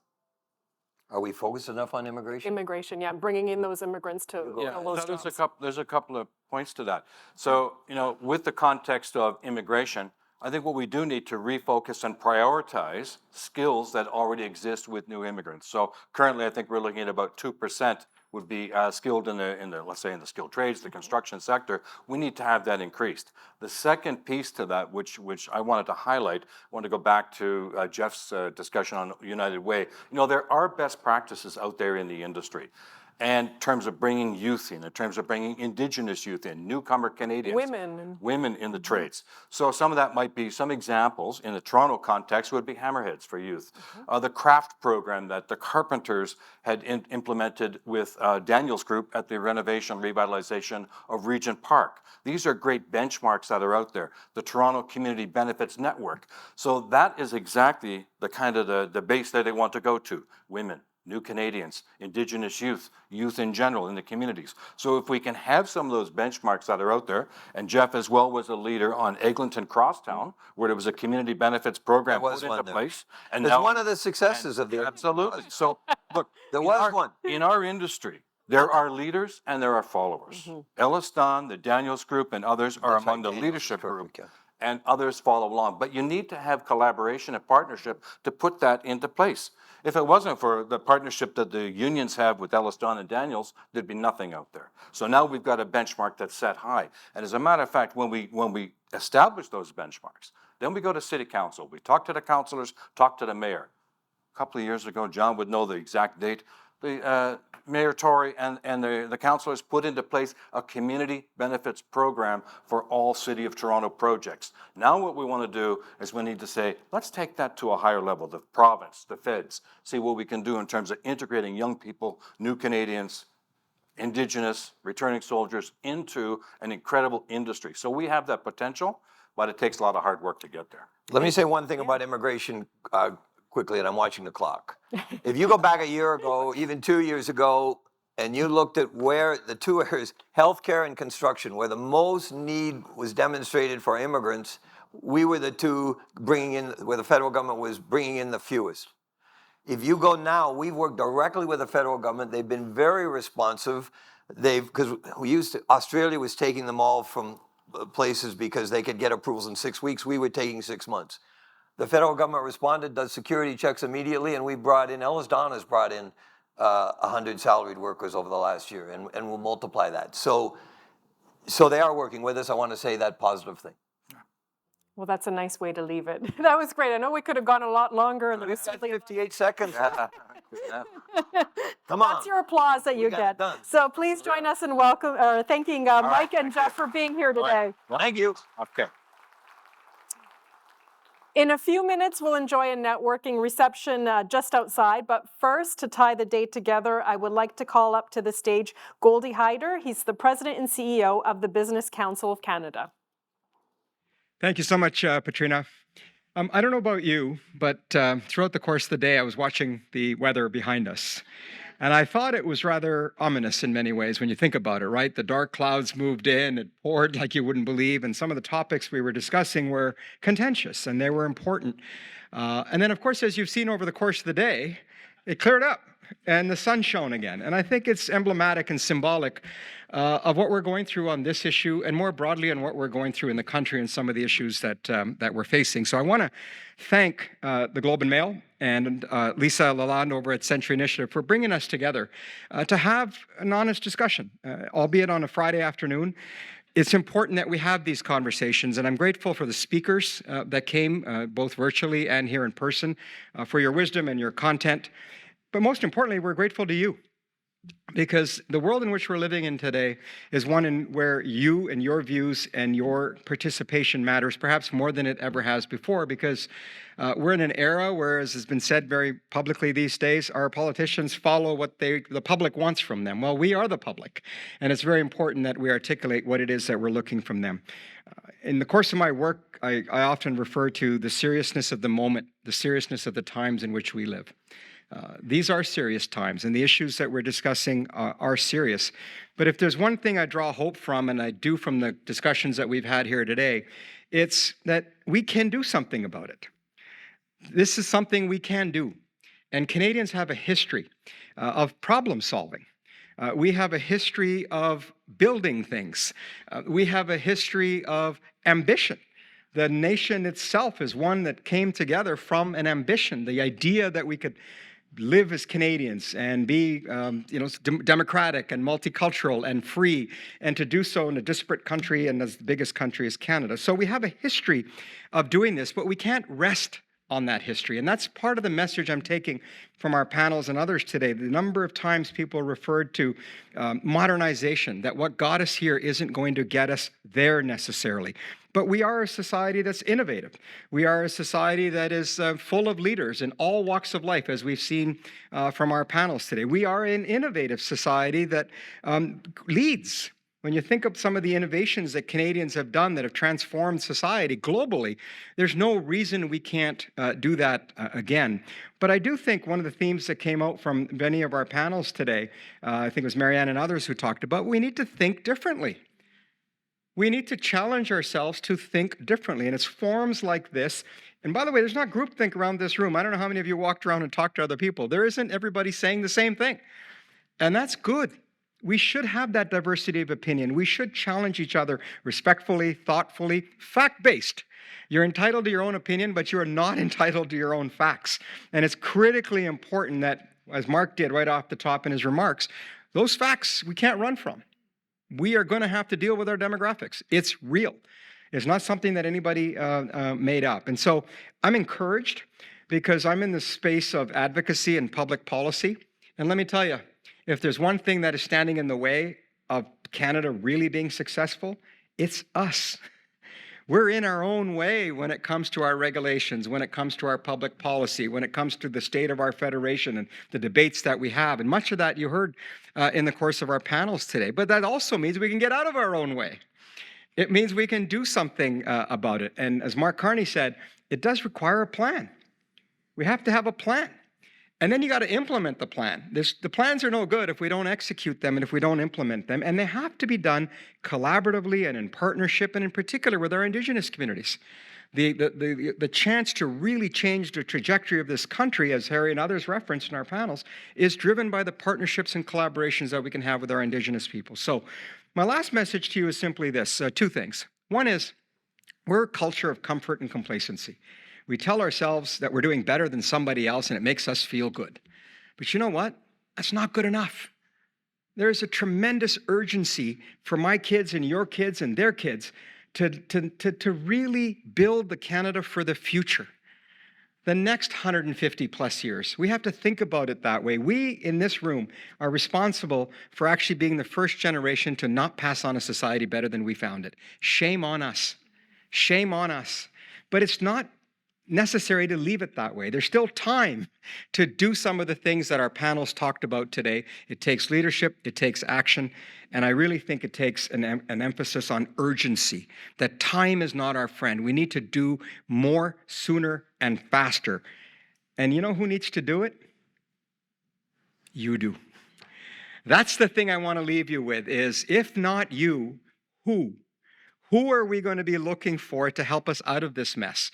Because it's not in Ottawa, I can assure you. It's not in Toronto. It's not in Vancouver or other places. It's the people who live in this country that are going to get us out of this mess. So thank you for your time today, and thank you again for your participation and to the Globe. Patrina, back to you. Yes, thank you. Thank you, Goldie. That was a nice way to wrap up the day.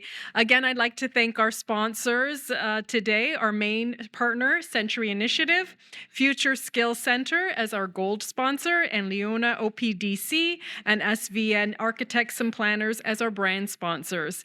And on behalf of the Globe and Mail, I would like to thank our live and virtual audience for being here today. We really enjoyed having you as part of the discussion as well. And we will send you a link to this broadcast in the next couple of weeks. So thank you, and please join us in the back for drinks, refreshments, and networking. Thank you again.